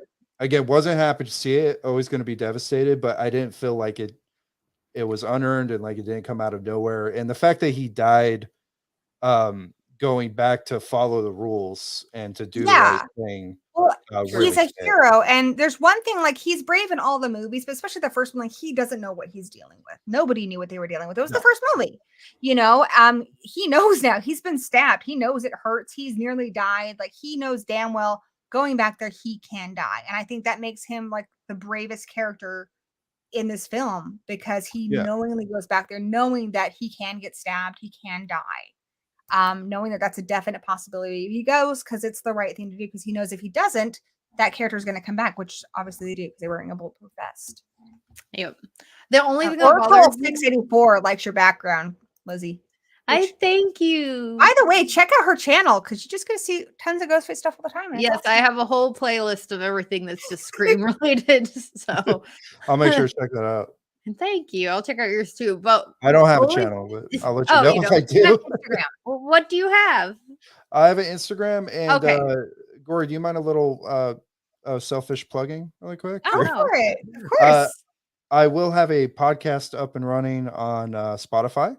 Ooh, and okay, Gory, I'll cool. give you that I'm gonna check that information. when it's up. Yeah, for sure. We talk about cartoons. Obviously, I like cartoons. That's kind of my branding. But, You get it? Okay. He likes Scooby. That's how we became friends. Actually, we became friends. Funny story. We were both in line. While I was there with my son and his friend, waiting to meet Gray from The Wilds. Voice of Daphne.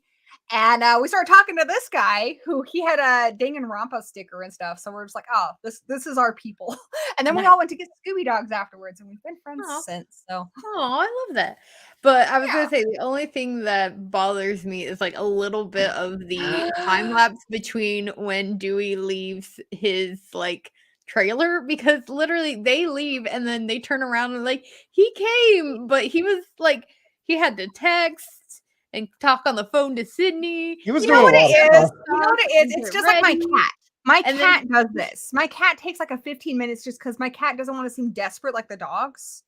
He just wanted it to be clear that it was his own idea and that they Right. had it like made him. No, I But- actually don't know Well, what. no, it's not I that. do It's wanna just the point fact that out- he got there pretty much at the same time they did, but they How do you know where definitely to left go? before he did.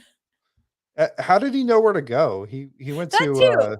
Did he just think, oh, the Meek's house? Like it's got to be because they always have the answers. I mean, Maybe. maybe I he mean- went there. And the second one, the first thing they say is, "Where's Randy?" So I guess Yeah. going to the house is the next thing. So I mean, that makes sense because, and maybe he heard them. I don't know, but you chalk it up to that. But maybe his first instinct was just to go there. Maybe he intended to go there to even just check on her, and they happened to be there. But yeah, it like doesn't really make any sense. And she also, yeah, like there's a little bit of time lapse there. I'm 'cause- telling you, my cat Kirby does this. I will go to a different room. My dogs will follow me as the loyal good boys they are, and we'll sit there. And then about 5 minutes later, Kirby will kind of sneak in, like, "What? Oh, you guys were here?" Well, we know damn well he's there because he doesn't want to be left alone. Yep. So that's Dewey. Dewey just wanted us to know that it was his own idea. He was Very always true. intending to do that. yeah. Very true. I like what Horror Tori here says. Dewey died saving someone else's sister because he couldn't save his own. I know. Yeah, I haven't thought of it like that, but I that hadn't either, does- but I like yeah. that. That's It true. works thematically. Holy shit, you're cooler than an air conditioner. I saw that. Thank you, Distortion. I like that. You're cooler than the other side of the pillow. I like that. Other characters you guys want to talk about? How do you feel about Billy Loomis being in it? I feel a little weird about it. I kind of always blank out that fact. Yeah. It's just so strange. Like it adds this weird. I mean, obviously not really supernatural aspect to it because it's just her having visions, and I think we're gonna get more of that in the upcoming film and more of that kind of like side of her maybe. But it's such a strange route to take, and like I kind of get it, but it's very weird. Yeah. And we have a late arrival, Bryan from Slasher in Suits who's joined us. We were talking about characters. Oh, hey, what's going on, everybody? Hello. We were just Oh, talking about Very late. I'm sorry. But I saw you guys talking about it, and I couldn't help it. And I love Scream 5, and sorry for being late, but yeah. it's all good. Yeah, good. All good. We were talking about how we feel about Billy Loomis popping up. in Yeah, this how do you one. feel about Billy Loomis? Oh, am I coming in on a delay or something? I don't know. Maybe. All right. Maybe. I don't think so. Oh, okay, I'm good now. Okay. Hey guys, welcome Slasher in Suits. His description or link is also in the description below. He does a lot of like kill count stuff on his channel. Pretty cool stuff. Oh, yeah. Anybody watch it? Watch my Winnie the Pooh kill count because it came back. I had to fight legally. I got my lawyers involved and everything. And we fought the YouTube system and got it back. And go check that out. Yeah. It's got like 150,000 views so far. And it's going to go to the moon. So there you Very cool. go. Yeah. Very cool. I'll make sure to check that out. Sounds cool. Yeah. All right. A nice meeting you, Zombie Toon and Nice to Carnage meet you Candy. too. Yeah. You too. Somebody I want to talk about, and that's part of the reason I guess that they were the killer. I have a lot more reasons. I guess Richie was the killer right away is because it's Jack Quaid and he was doing really well with the boys. And a lot of times when a Yeah. named person is cast, they're either the opening kill, looking at you, Samara Weaving, Yeah. or their Right. Ghostface. And the other reason I thought it was really cool that he's in this movie is because there's 2 Meg Ryan references in Scream. You know, Sidney Oh, yeah, says, that's "Why true. can I be a Meg Oh Ryan?" yeah. And Dewey says, "I picture you as a young Meg Ryan myself," and Meg Ryan is his mother. Yeah. Oh, yeah. So that's kind of See, cool. The funny thing is because I didn't watch The Boys, so this was kind of my Oh, it's first so good. thing. It's really I'm good. trying to Go get watch into it. What are you doing? Go. Okay. Get off the stream. Right. Go watch, boys. I'm trying good. to get into it because I love the cast. It has so many actors I like into it. I'm just not that into it, but I'm trying. I get it. I still haven't seen but Game of so Thrones. You know, I some things are didn't- just not for us. He was Yeah. just like one of those because everybody gets uppity about Nepo babies, which is like a whole nother conversation. But I didn't even realize he was until like later on I figured it out. But yeah, so this was my first thing seeing him in, and I really liked him in it. And I was bummed when he was revealed because I really liked his character. Oh, he was so good. You fell in love with him. That's what it is. Exactly. Yeah. But Dewey got it in the first take. Who were some of your other? It was nice to see Judy Hicks again. I liked seeing her. Yes. What Yeah, else she's did still fun. What other new characters did you really? I like it that Judy. We get to know her a little bit better. I actually think it explains more why she's gone for such a big part of Scream 4, which initially made her really sus, but she's got like a 5-year-old baby at Yeah, home. she was watching her kid. Yeah, Yeah. she had to she- probably yeah. go check in with the babysitter or something. Well, and I Probably like even that. Sam. I like the act. I felt a special liking with the because Dylan, who plays Wes, because obviously him playing the character of Wes, but he's also in a band called The Wallows, which I really Oh. like, and so it was weird to He's on like, the soundtrack too. yeah, it was weird to like kind of know him, and obviously he was in like 13 Reasons and a bunch of other stuff, but like know of him because I really like his band, and then have to watch him be stalked and murdered as Wes in this movie. Was sad. Or they eliminated all that sexual tension that they had in part 4. Because I watched part 5 and then part 4 again. I go, oh yeah, she wanted it from Dewey for a bit. Right. talked So I Well, guess about that after Dewey earlier. got killed, they went like, all right, forget it. Let's Yeah. just kill both of them. Right. I think in this one because she looks up to Dewey in 4. Yeah. And she thinks he's genuinely a really good person. It's the kind of person that she I think wants her kid to grow up to be. In this one, she feels really bad for him and she's trying to pull him back. And so I don't think that there's room for like flirtation and stuff because she's trying to pull him back out of this dark place he's fallen into. Oh yeah. Yeah, I don't know if you guys have seen the scene that was cut where they have a conversation. And she's talking to him about like these kids needing somebing there to help Yeah, them. And I'm like, I hate that they cut that scene. I wish they would have kept They that needed in. it because she has a scene with him after he gets in a fight with Vince, which was cut. And she could have arrested him, but instead she's like, I need you to help me with this. She's Yep. trying to pull him back in the game. Yeah, I think there should have been more scenes between the two of them. Would have been nice. Well, I think the deleted scenes, if you watch the deleted scenes, it just makes Dewey look more like a drunk. Like he's falling down, he can't really fight, and you go, "Oh man, it's so almost like seeing like drunk Batman or Superman. Like, oh, your favorite hero is like a junkie now or something." That's Or true. Like wino. I'm glad the So it's like I like how they took some of that out, so it kept them looking strong. yeah. But it made him sort of weak that a 5-foot Amber could sort of beat him up. And Well, she that's was why there's 6 a foot lot- Okay, tall in that's that a thing. character I want Oh, to yeah. talk about that I don't think gets nearly enough love. Could my I talk favorite about- new character? Oh, go ahead. Sorry, can I talk about Judy really quick while we're on that? Yeah, of course. yeah, I wanted to point out that I thought it was interesting that this is kind of the first Scream survivor that we see who has a kid. So seeing that kind of develop and her become a helicopter parent and like he carries a taser around, I thought that was really interesting because we've never really seen that. Usually the survivors they don't have kids, they don't have Yeah, He does now. like people to look oh yeah. after. So seeing how that translated to her parenting, I thought was really interesting. That's the other thing too. She's somebody who's survived a Ghostface killing now. Yeah, and she has a kid. She is going to be a lot different because she does have a child who is a teenager who's in, like that's the thing. Like when I watch these movies now, when I first saw Scream, I was a teenager. So I'm watching it as a teenager, like, oh, what would I do if my boyfriend was like this and stuff?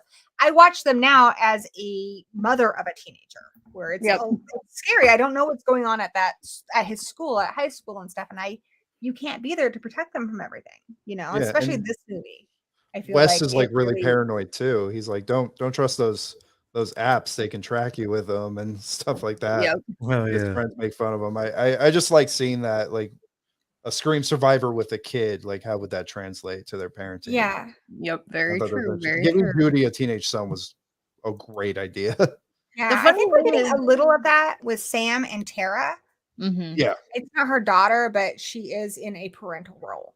Yeah. Yeah. And it is interesting because when people are talking about theories for this movie, one of like somebody being somebody's kid came up. And I honestly thought that Judy might be like the mom, that there could have been something between her and Billy. And that's why she was like so awkward and weird. Oh yeah, I love that theory.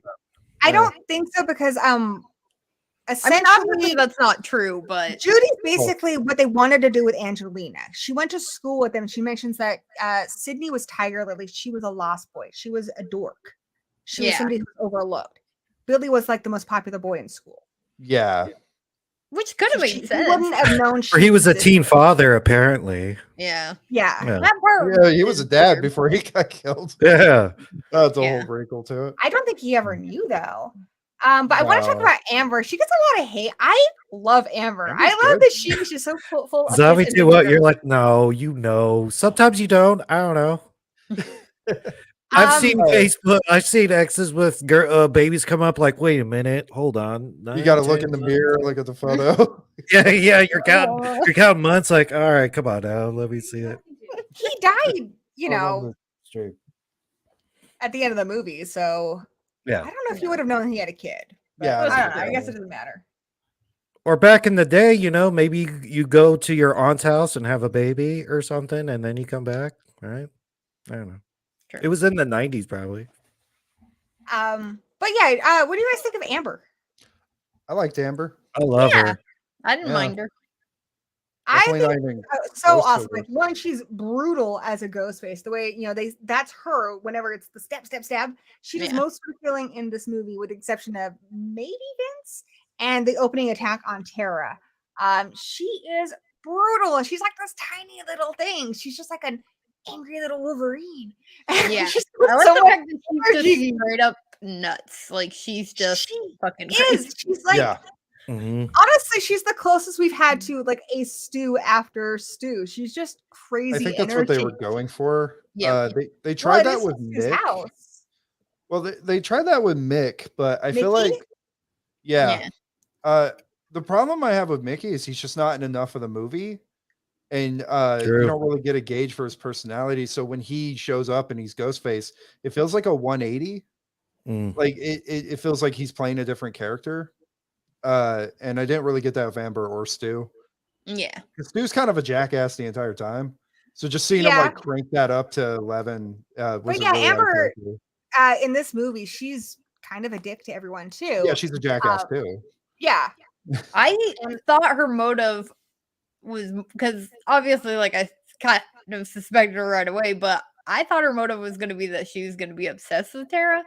But they changed Originally that, in the but- screenplay, the original thing was that Amber is Tara's ex.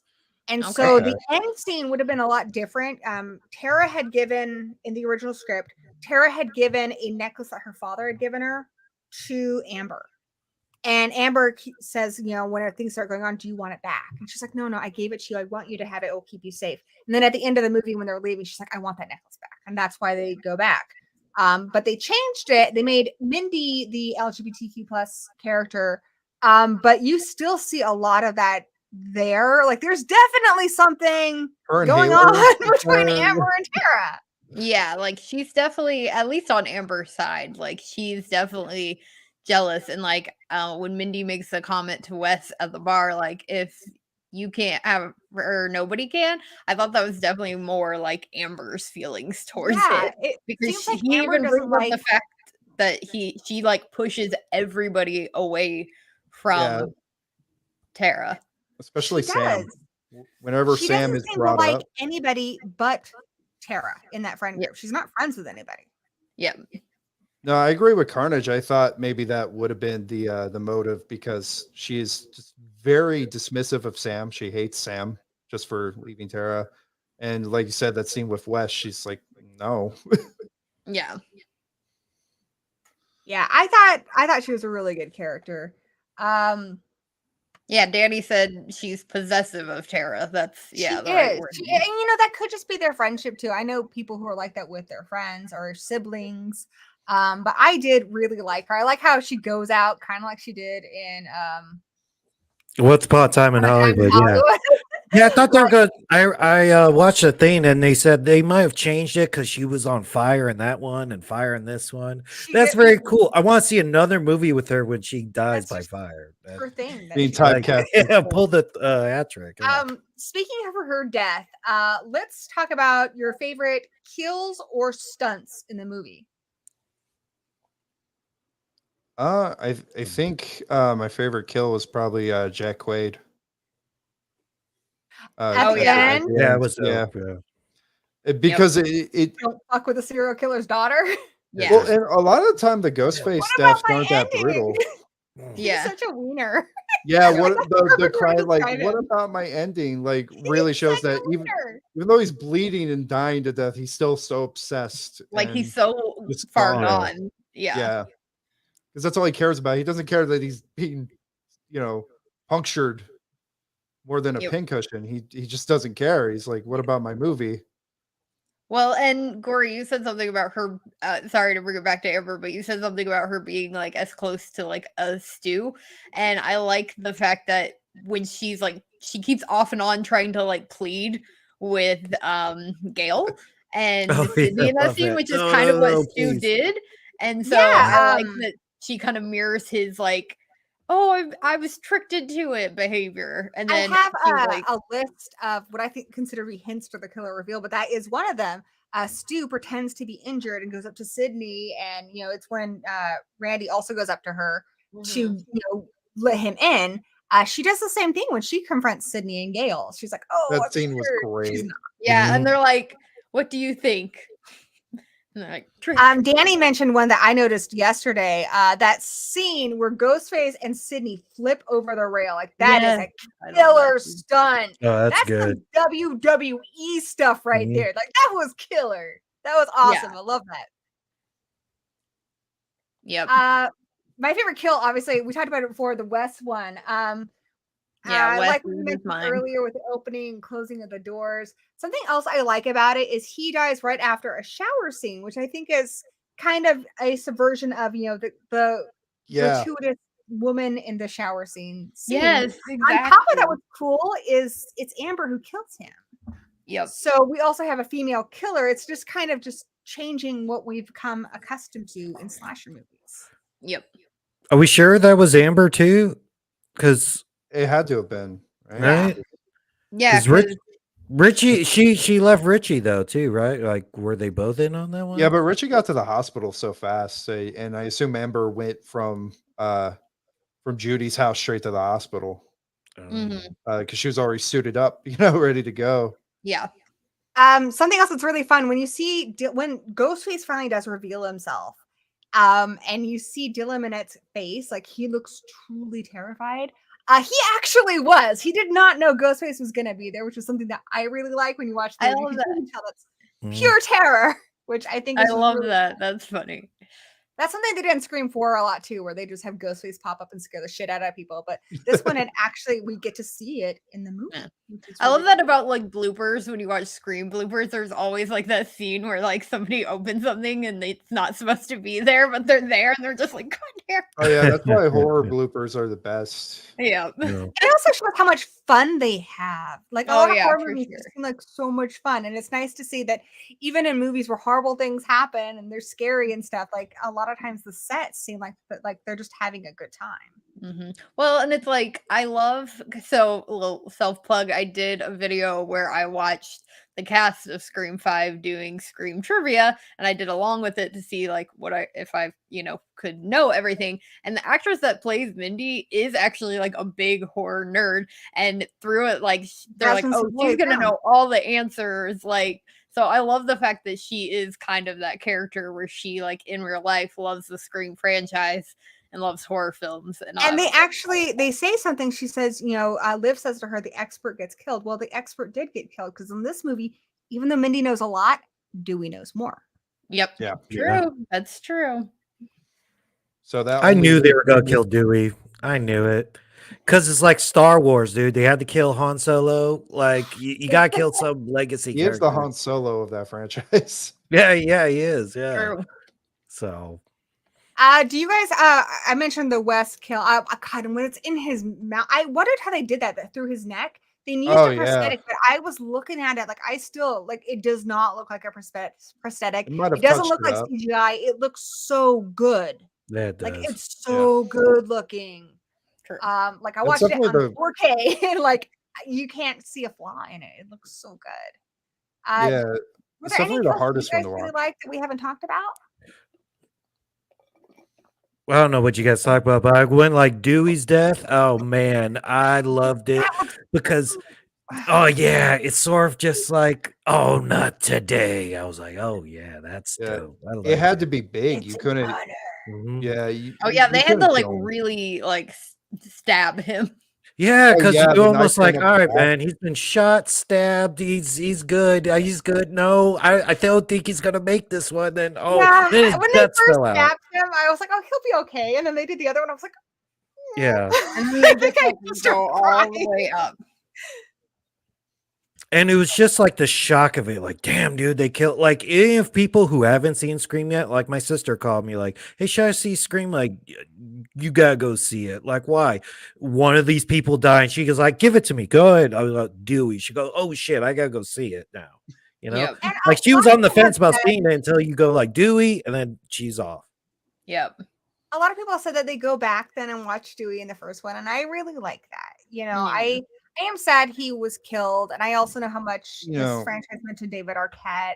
That makes me Yeah. sad, but I will say, you know, it did what it was supposed to. It does cut you deep more than any of these new kids. Their deaths couldn't have made me feel that. And Yep. after he dies, that movie just it's on.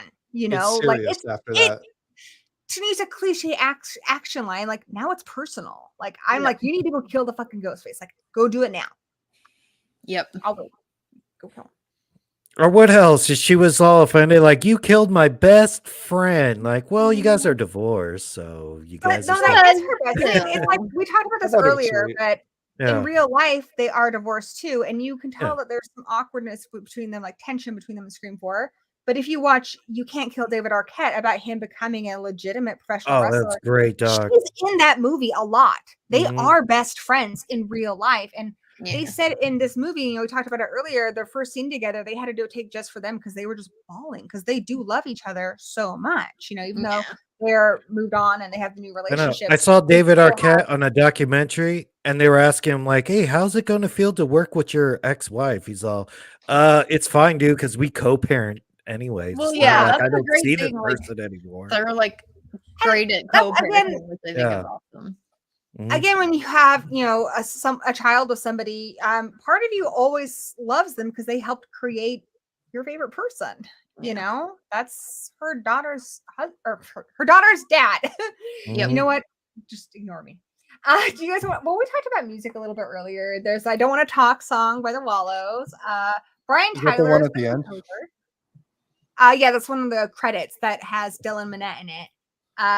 I like that they brought back the Broken Arrow theme and Sidney theme.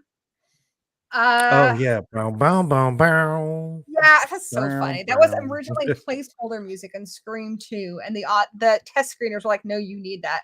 Now you Oh, cannot. I challenge you. Watch Broken Arrow. You cannot unhear it as Yeah. Dewey's theme. It's You're like, Dewey's theme. Like it. why is this in here? Yeah. Dewey owns it because he's been in more movies. So, Yeah, it's Bless appeared in you. more Scream movies than it has. Yeah. I know, but bless love Hans Broken Zimmer Arrow, for though, letting yeah. them use it because he didn't have to. He could have been like, "Screw you guys." Oh, man, but that was so needed. I was so hyped when that was like, yeah, Dewey, kill him. I was, It fits him so well. yeah, I was This hyped. is my favorite part that I've been looking forward to, the hints to the killer reveal. So, Lizzie, I know you have a bunch, and you've already mentioned some really good ones. Mhm. One of mine I already mentioned was Jack Quaid. Not only is he a big name because of The Boys, but he's also from an acting family. Let's see, Yep. who else was in acting families? There's Rory Culkin, who was a killer, and there's Emma True. Roberts, who was a killer. You know, like That's that's true. a big Yeah. name. For me, that means you're going to be the opening kill or you're the killer. Yep. Cuba Gooding Jr.'s son, too. That's why I was like, oh, it's him, maybe. I thought it was Chad. That was my first Yeah? instinct. I was like, it's Chad. He lettered in football. He's the most athletic guy, you know? Like, physically, he makes the most sense. Yep. I thought Wes. I like Gory said. Jack Quaid was definitely one of them from the beginning. I Just he's called the that one. I didn't call boyfriend. Amber, but Danny did He's call a big Amber. actor. Yeah, I didn't call Amber. I thought it was going to be Richie and Wes. Because Wes just seems so unassuming, and he doesn't do much, and he's the most paranoid. He's And I also just kind of a bigger deal actor as far as Yeah. That's he's true. done a and he's lot the of one that stuff. calls Sam over in the And his beginning. name is True. Wes. Like, Yeah. mm, So I just Yeah. and he's named after Wes Craven. So I just you know, yeah. I just thought, and then they killed him, and I was like, okay. Yep. That got rid of him. At the Another big one is the going to the basement. I think it means something different with both people, but when Amber goes down there and she knows she's safe, just like Stu did in Scream. Stu knows he's safe because he's the killer. That's such a true. shame. Amber goes down to the basement alone too because she knows she's safe.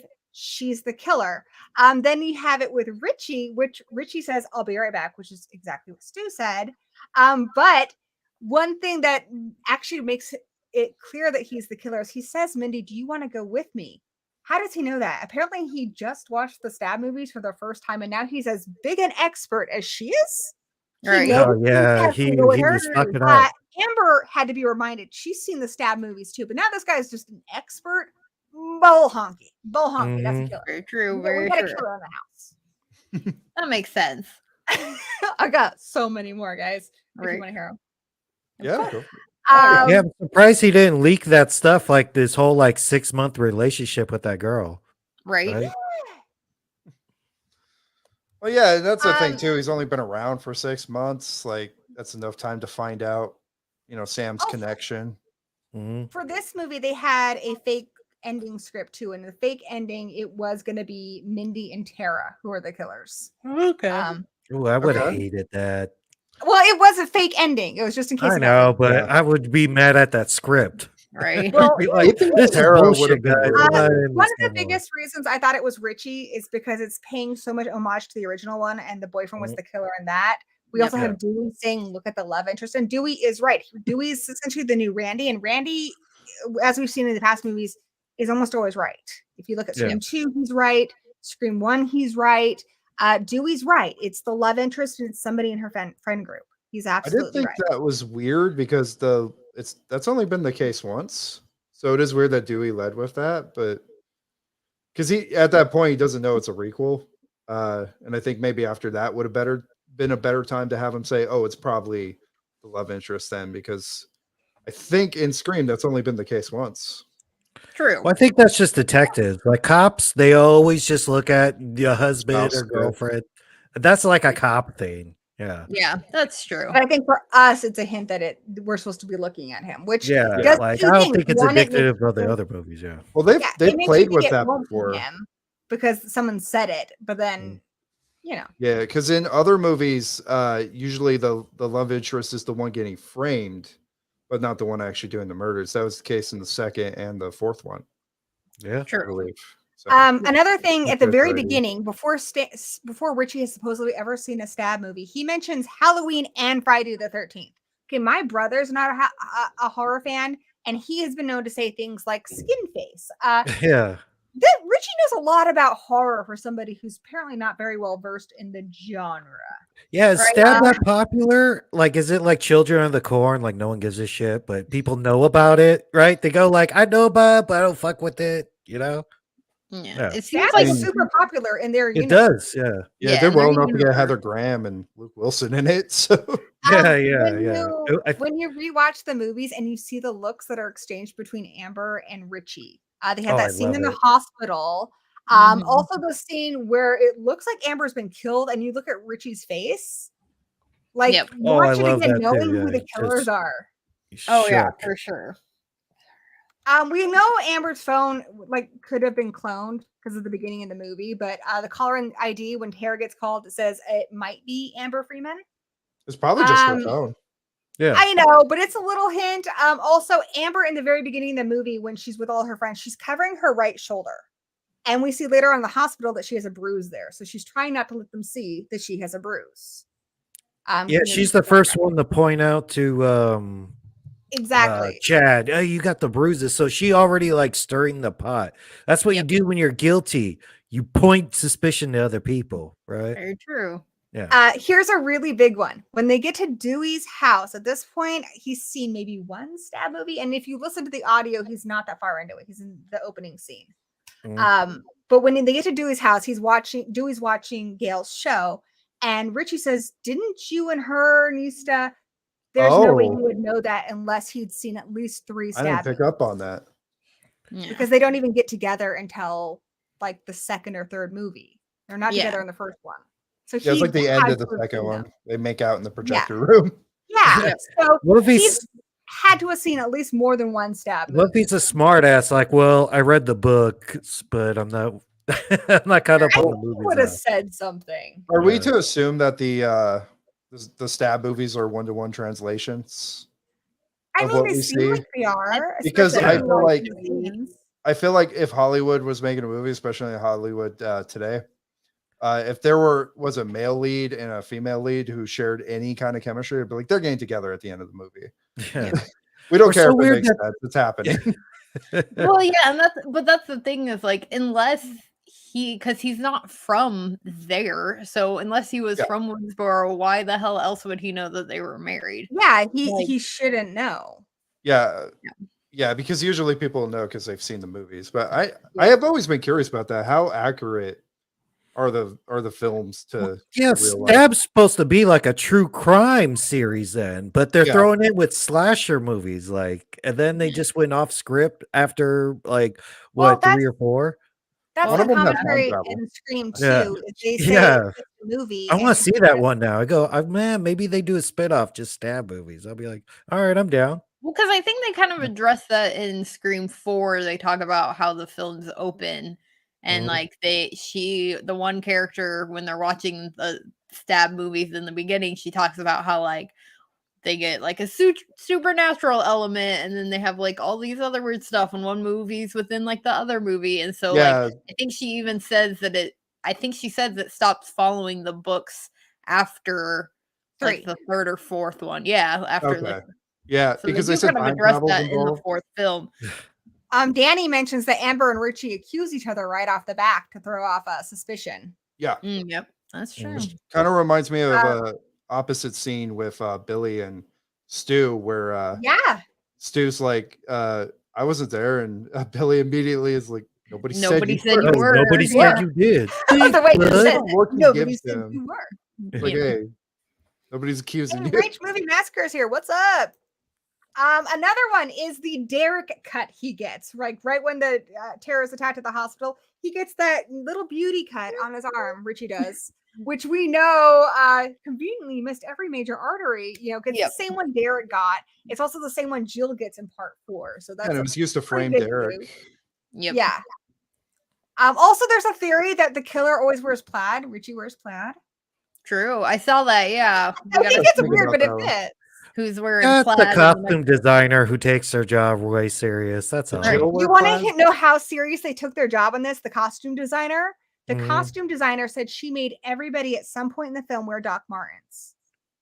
Oh damn! Yeah, I heard that. I haven't noticed it, but I read that interview. I'm like, oh, I need to rewatch it. Because that's one thing people say about like Amber being like short and stuff. I have some goth boots, and Gory, I'm pretty sure you do too. They make me Boots? a lot taller than I Yeah. am.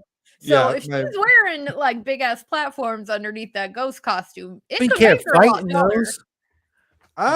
They can move. You can got move in enough those. practice, you My could- girlfriend You has can, 6 and- inches. Oh, And they damn, asked 6 Radio inches? Silence Yeah. what they thought about the height difference, and they said if people are fussing over their heights, then we didn't do a good job with the movie. Which you know. can take that however you want. But my personal philosophy, and Danny and I have talked about this a lot, because none of the ghost faces are all exactly the same height or anything. I mean, Stu's a lot taller than Millie. Yeah. There's something about the mask. I think the mask has a little bit of that Goosebumps evil in it, and I feel like it kind of makes them all kind of the same. That's why Ghostface. We talk about Ghostface as like a killer outside of them. I feel like when you wear the Ghostface costume, there's something supernatural almost about it that makes everybody kind of the same. But They yeah, all I mean, sound if the same you too, and those voice changers do not do that. They don't. They don't make you sound like Roger L. Jackson. Hell if you yeah. if Or you play Scream Dead 3, by- that bullshit. You can't take someone's voice. Oh, It's been 20 years. There's no app for that still. No. Shut the fuck Hey, up. they're I get so working mad at that. Oh, Oh my god, you better get out of there, Gory. He's Run, in there Yeah, in the room with you. The calls are coming from inside the house. at least he was nice enough to take his shoes off. I'm traveling to the Big Apple, seeing the sights, visiting old friends. Nice. Is that a real app you got? Oh. Oh, You dropped your Isn't it nice? from there, Ghosty. Well, thought polite about Not ghost face. safe here. Not safe here, guys. No, you're not. You're just gonna sit there? The killer's Wait it out? inside the house. I mean, Uh, here's the thing: when you're me, when you're Gory B Movie, chances are it is somebody I'm friends with, and later on we're gonna be like, "What's up?" So I'm not that worried. I'm not that worried. I like the idea you have of Ghostface being another entity, because if you play Dead by Daylight, that's definitely how they present it. Yeah, Like Ghostface is Ghostface. It's not like, oh, Ghostface is your neighbor or your boyfriend. They're like, Ghostface yeah. is this It's killer. almost like the haunted mask in Goosebumps. Like I feel like I have this theory with Michael Myers a little bit too, but I feel like there's something in that when you put this costume on that you kind of I become mean, this that's confirmed entity. in Halloween Ends, right? Like that's True. Yeah. he like yeah, he like absorbed Michael's evil or something, or Yep. I'm not sure what they were going for, but yeah, I feel like that's probably It's what they been were through going all the for. Halloween movies where I there's know. an evil outside of Michael, and Michael's Yeah, essentially like evil's a force in those movies. But to a degree, I feel like Ghostface is kind of like that too. That's why Ghostface always sounds the same. Ghostface always looks the That's- same. That's True. what the trailers for 6 really implies, that Ghostface is some kind of idea. I wouldn't say entity. I don't think they're ever going to go supernatural, but I don't think it is like supernatural per se, Yeah, but it's and an I don't think idea. it's deeply into it. I just, for me, like that's how I deal with it. I'm like, once you put on a Ghostface thing, you're instantly Yeah. over 6 foot tall and clumsy and buff. Well, And to be fair, honestly, usually can you blame them? You know, like how hard it would be to see out of that mask. Yeah. yeah. Lizzie and I know. To be Right. fair, like usually when they're unmasked, they don't lose their strength. Like Mrs. Loomis is still throwing Sidney around and tussling. Like she still has that Yeah, dude. that strength The she same had when she strength manhandled that helps Randy. mothers lift cars off their babies is what Ghostface is used to try and attack Sidney's. Which, by the way, this is the first movie that had the motive had nothing to do with Sidney Prescott. True. Yeah, They just or wanted her Marine there. Prescott, because The last hint I have is how excited, like not scared, excited Richie is when the door opens. He's like, "Oh, it's Ghostface." He's like a little flipping kid at Disneyland who just saw Mickey Mouse. He Right. is excited. 2, he just got done watching those movies. You're like, oh, is that Ghostface? Like you just saw the movie for the first time. Now It's that is freaking a Ghostface. fan. That is a Mhm. fan. That's how we would react. Like, oh, guys, it's Ghostface. I know. He was like, it's freaking Ghostface. oh, you're like, Ew. it's a scare actor, guys. Yeah. That's true. Movie Masker says Scream is a story of how a mask making company refuses to cancel making the Ghostface mask after a ton of people commit murder. Yeah, That is true. That's weird that True. they're available. Oh yeah. Very true. Very true. It's weird that it's a successful film franchise being based off a true crime novel. Yeah, there's that's a what it is. precedent for this though, because in Texarkana, the killings that are in the town that dreaded sundown, they really happened, and their whole town is built on Like they watch the making money movie off every the movie. year. in Yeah. the Oh, part wow. where the girl was killed with the trombone. Yep.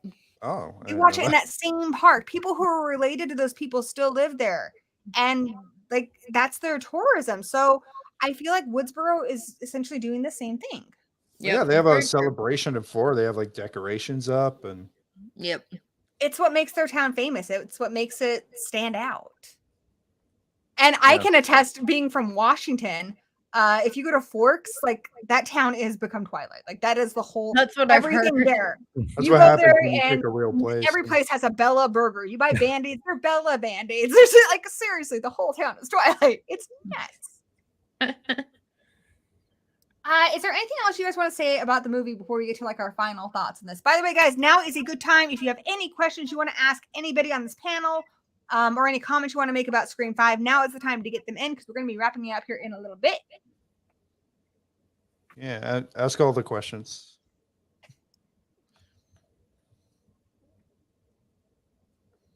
Is there something we haven't talked about that you guys wanted to mention, especially Bryan? Because Bryan, Oh yeah. Well, I was. Yeah. Okay. Well, it's a good pairing too. Or how long were they, Richie and Amber, banging for? Right. Right? I mean, they're Oh, yeah. definitely together. Yeah, I kind of am icked out by that because isn't she a lot younger than him? I mean, I guess that's- know. Yeah, It's wrong, but he did it. I mean, don't think they he's needed like, that. "Hey, I'll kill Sure. people, but underage sexual relations, no, sir." Well, that's No. the thing. I It's just like think Amber can do better. He is such a wiener. That's where I draw the yeah, line. it's a hat on a hat, really, because like Yeah. it's terrible, but he also kills people, so it's like I'm gonna hate Yeah. him regardless. Like but he already sucks. Like yeah, it's so unnecessary. Yeah. Like I think it would have been better if they were just chummy because of a film they liked. I think that's see, more I feel like psychotic that than the too. dating. Like it would have been better if it was almost like older brother, little sister dynamic. But like, I mean, obviously she's controlling Just the fans. situation a Like lot. fans don't have to But hook like, up. yeah, just Yeah. fans. Like they Yeah, didn't I have don't to know if make we it need to like be a a couple. romantic thing. No, they didn't need to be a couple. Plus, I feel I like like it. Couples there's kill so together. much between Amber and Tara, like especially from the Amber side of it. Like, Oh, Amber and Tara are dating. That's I mean, or they dated.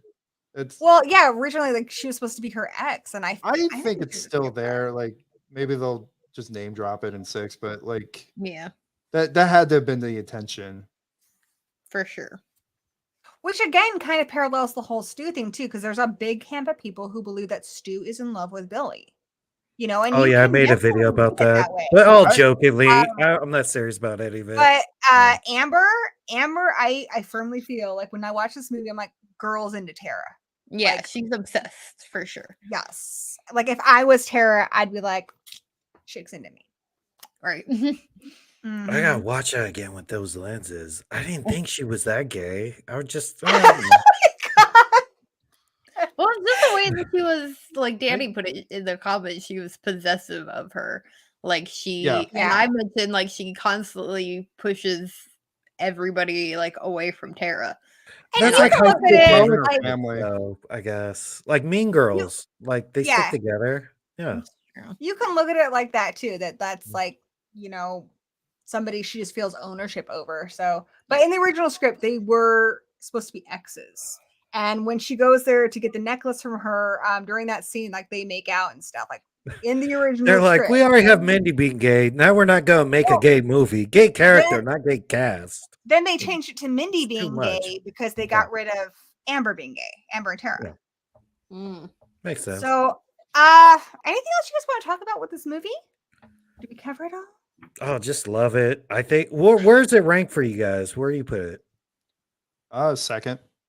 Yeah. Yeah. That's why we're all here, isn't it? Yeah, Right. and it's my favorite scene. Yeah, I mean, obviously the first one's always going to hold a special place in my heart. Oh, You of know, course, my yeah. mom showed it to me. Obviously, I'm a little younger, so I didn't see it when it came out.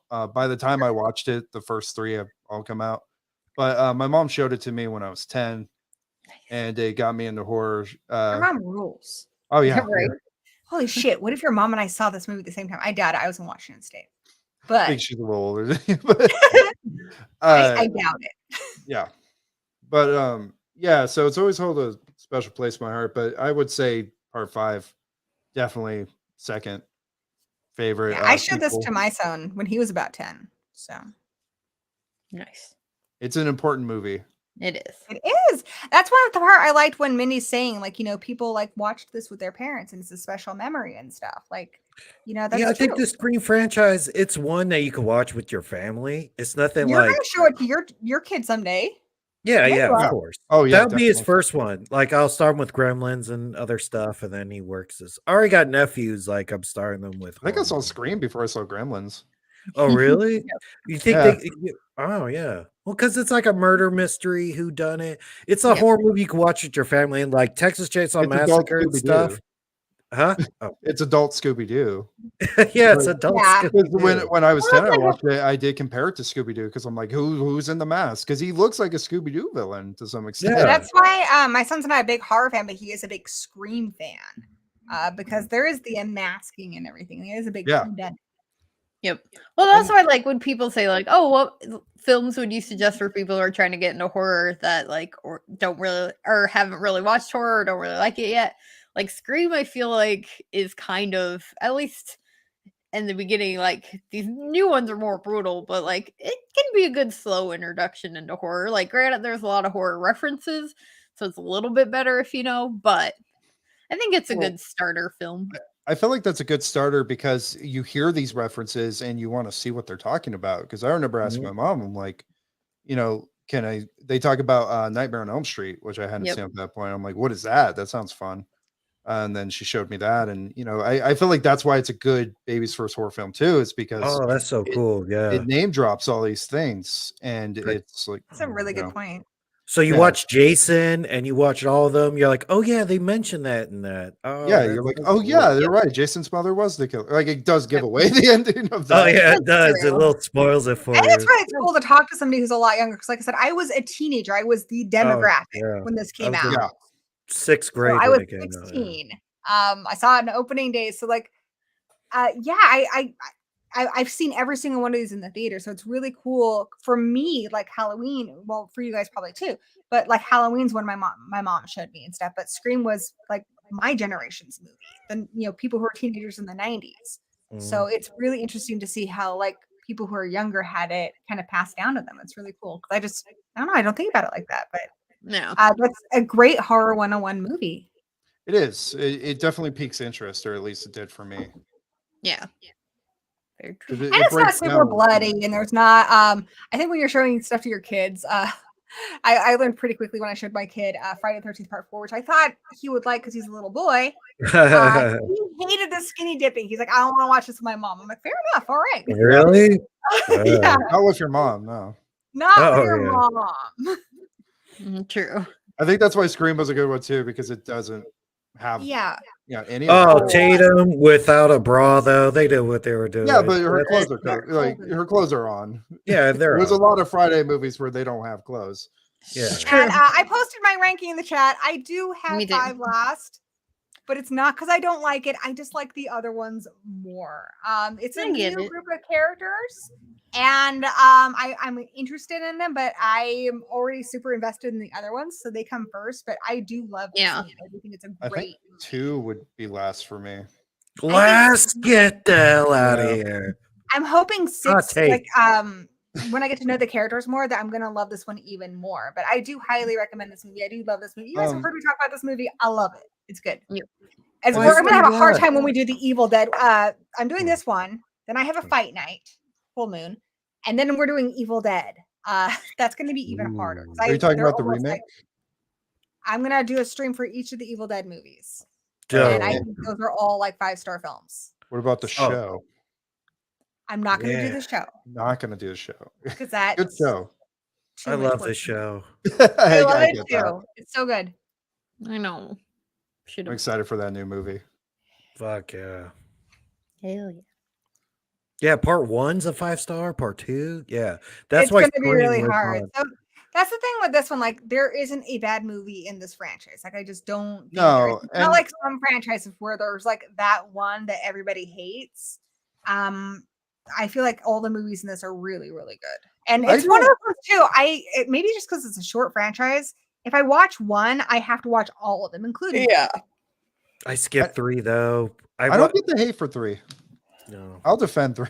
I You'll know. I defend still it? defend Yeah, it. yeah, it's not even last for you. No. That's I'll say Crazy. the worst thing a movie can do is be boring, and 3 is not a boring film. You have Parker Honestly, Posey in there. Zach, it's the most Scooby Doo of all of them. Am It I is right? the most Yeah. Scooby Doo. It is the most Scooby. That's why I I'll love say it so much. I'll say it has the worst Ghostface in my opinion, and just the idea that he did it all alone is mind-boggling to me. I Well, know. Dude, But And I the like pulse it. check, Young and blood. stuff. It might Youngblood, be- when that came out my day, when that came out my day, people hated it. It got Halloween Ends sort of hate because that was the last one.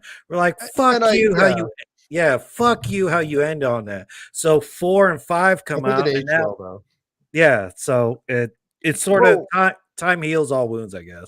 Can I talk about Scream 3 really quick? Just short. I Sure, don't wanna sure. I hijack love Real anything. it. I think it ages really well because it explicitly calls out Weinstein. Yeah, True. it really does. And Literally it's does. kind of That's amazing literally Yeah, it what the did. film is. what they got away with in that movie. I know. I cannot believe he I let know. that pass. They He didn't look at it. He just threw money, Like, or he just collected his check. He Right. well, mostly they look work at with it. Bob in these movies. That's why in Scream Yeah. 2, when Gail gets the call and she's like, "Tell Bob I'll call him back." It's because Oh, they yeah. mostly dealt with Oh Bob. shit. But yeah, And That's Bob good. claims to not have known that his brother was doing anything more than cheating on his wife. He didn't know. But I that. mean, Mhm. watching Yeah, 3 except for- today with that whole plot point of the like corrupted studio and what happened to Sidney's mother, it's insane how much that resonates now. I I know. know, right? They- It definitely. Oh, I'm sorry. Maverick, I'm gonna mention a will little happily something. adopt you. Godfather had a deleted scene like that too, where that guy was like having little girls over at his house, Yeah. and they deleted that because I think a big studio like Weinstein went, "Fuck you! You cut that out of your movie." Yeah, I'm surprised Yeah, Weinstein got 3 exist. Yeah, I think he did see Yeah. it. Yeah, you're right. No, there's no way he saw Three, it. He probably had four, nothing to do with it. a lot of these movies were well ahead of their time. And I Yeah. think that's what exactly. Yeah, makes you're this right. franchise 3 as a grows whole better. so Yeah, special. it Yeah, does. I 3. like It's not boring. Roman. I'll always argue like the worst Yeah. thing a movie can be is boring, and 3 is one of the most unboring movies. That's why 2 is last for me, because while I So don't fun. dislike it, Parker and I don't think Posey, it's the guys. worst. Oh, I Parker love her Posey. too. Oh, Yeah. I Fun mean, fact. Oh, you sorry. got to put on your hat and you go, all right, I'm watching a comedy. Here we go. Right. You know? If you look at it that way, it is the more comedic one. I mean, Jay Yeah. and Silent Bob are in it for some Yeah, reason. yeah. It's Just because silly. Miramax, but And we did a whole stream on why we love Scream 3, guys. So definitely check that out. True. yeah, we should Oh, do yeah. that here. Lizzie, That's I what have a you're fun fact. saying. Oh yeah. Not really anything to do with the movie, but some of you, Gory, you know, I'm a vet assistant, so we actually have a client whose dog's name is Parker Posey. Oh, That's that's so cute. cool. So every time they come in, we like fan girl over the movies, and he was showing me that he went to one of the cons recently and like met a bunch of people, and it was really cool. But the first time I met him, I was like, I have to tell you, I love your dog's name. I love the franchise, and I usually wear like a jacket at work. And he was like, "Oh my god!" So we started like freaking out, and then I was like, showed him my tattoos. But Wow. yeah, Danny works at kind of like a nerd store where they sell like movies, games, retro stuff. And his only coworker is the owner's dog, Ripley. What? And she's so cute. She carries around this little Dog? stuffed knife.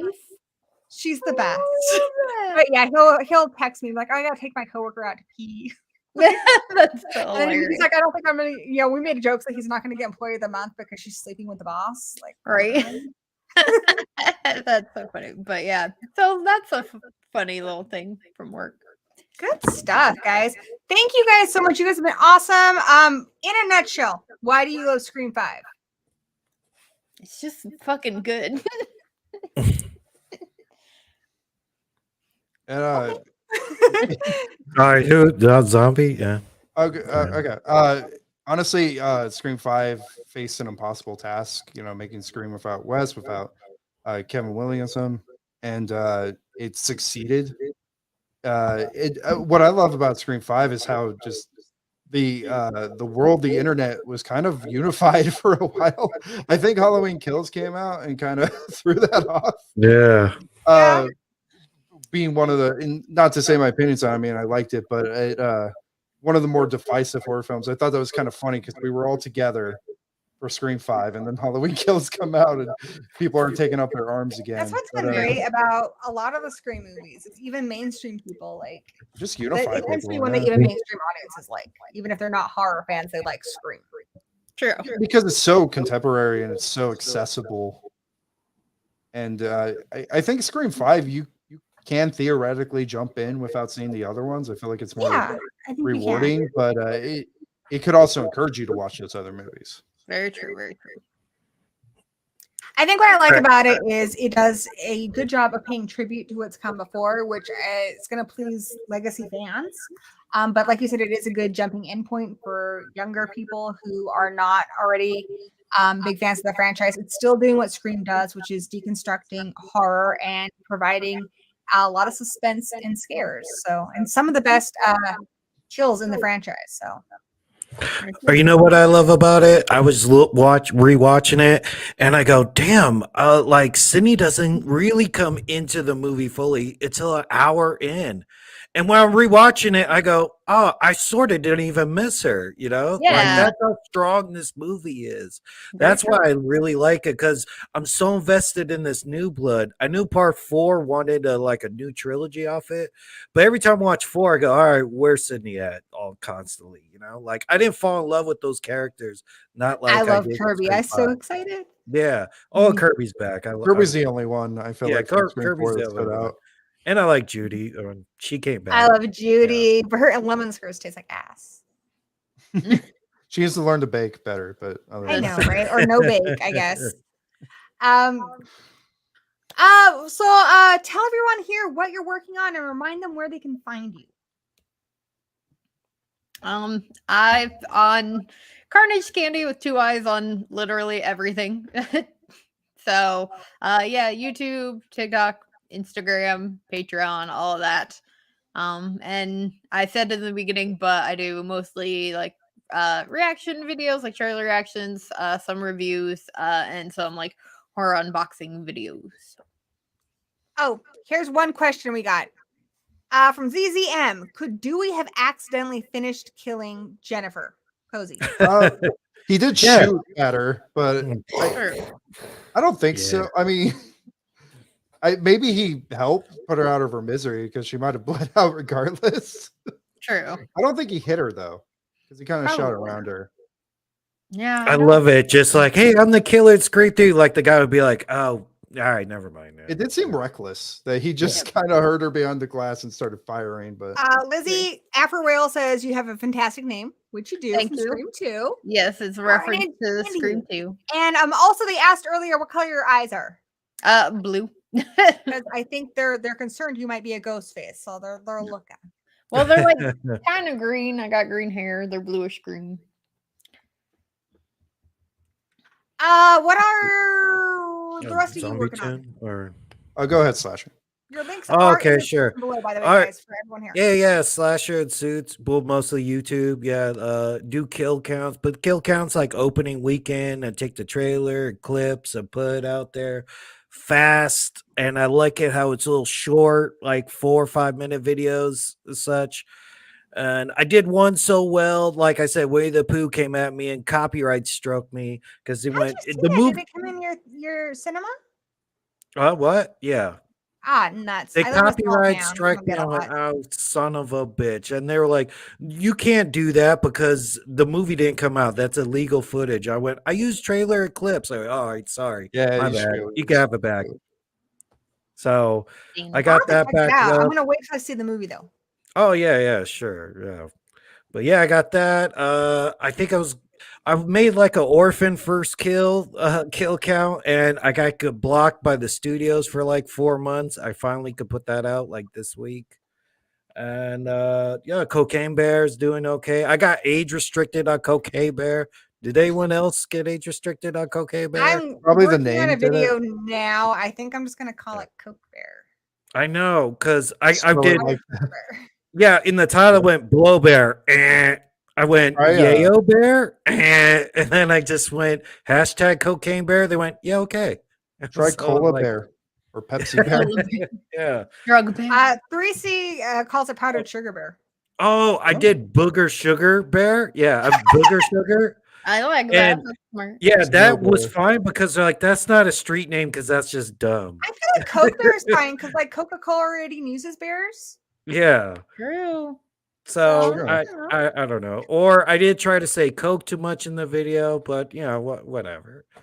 I mean, Snowflake bear. Yeah, that's adorable. Like bear. Or like Smile, what I got are- age Bear. restricted because they're like, you showed Sugar Bear. suicide, so you can't even say suicide. So I'm finding Yeah, out all don't these say new it, right, rules. you know. Yeah. So that's what I do on my channel, but I'm trying to do some more live streams and shorts and Ric Flair Bear. Ric Flair Bear. Yeah. What are you working on, Zach? Yeah, like I said earlier, I'm working on a podcast right now. I actually plan to release the first episode on If Thursday. they want updates on how you're progressing with that, like when it goes live, where can they find Yeah. that? I will most likely post something on my Instagram, which is That's tagged what's down linked below. in the description. And then you can follow me on Twitter at Zombie Toon Stuff. And that's about it. I don't have much of a presence yet, but I'm working on it. But the You have much presence. yeah, the podcast will thank you. The podcast will be on Spotify, other places if interest is shown. And essentially it's just me and my friend talking about cartoons that we watch beforehand. I love so listening to similar to podcasts this. when I walk my dogs, so I'm looking forward to this. And I yeah. love cartoons. So Yeah, first episode, I can go ahead and give that away. It's gonna be about Invader Zim. ooh, What's I love that? Invader Zim. Nice. The episode's And hopefully Mortos some the Scooby-Doo. yep, the episode's Mortos the Soul Stealer, and was the other one Zim Eats Waffles. Nice. My buddy So- Dice is here. Yeah, I love Scooby Doo. We're gonna have to have you back to talk about some Scooby Doo. You know, I love Yeah, Scooby-Doo. anything cartoon related. And if people Bring want me to get commissions from you, if they want to contact you about commissions, they can go through Instagram, right? Yes, they can PM me on Instagram, and I also have a Ko-fi. I can give you that later if you want to link that somewhere. Yeah, sure. Or put it in the comments. That's too. I've commissioned him for the Gory Hole shirt. You can see his work there. I'm going to be commissioning him again because I want a little animated Gory for stuff. I don't know, guys. I just want to see myself as a cartoon. Like, I've done it to myself plenty of times, so he does good work, and he's not too pricey. So definitely recommend. Nice. try not to be. What's happening on my channel? So many things, guys. So many things. So we have a new Bloody Book Club on the channel. I did one last month where we did Cabin at the End of the World. And then on Tuesday, Kayla's coming back. We're going to be talking about Into Every Generation, the book by Kendar Blake. It's the Buffy book. So I'm super excited to talk Nice. about that. And there is no stream next Sunday because it's the Oscars. Oh, the yeah. Horror Award Show. It's the 6th annual one. Really excited. We always get a ton of awesome guests. Horror awards on everything. Yeah, Carnage Candy will be there. That'll be over on Horror Addicts. So join us there live. Lots of cool presenters, lots of cool awards. It's always a super fun night. I got a new dress, just saying. Nice. And then Scream 6. We'll be talking about what we love about Scream 6 on Sunday, the 19th. So lots of fun, exciting things. The Scream 6 one and the Bloody Book Club, those events streams are already created on the channel. So you can go ahead and set your reminders now. And then outside of streams, if you're part of the B Movie Coven, the memberships here on YouTube and on Patreon, we've got, hey, Carnage Candy is. We have a watch party of The Love Witch this Friday. So, dude, you should come join me for one of those, especially this one because you're a witch too. True. We should watch it. I did finally watch The Love Witch this year and reviewed Yeah? it for the first time. Yes. Is it this or that? Quick question before we go. Maverick Media, who, by the way, wants to know if you do Adobe character animation stuff. No, I'm dabbling in animation right now.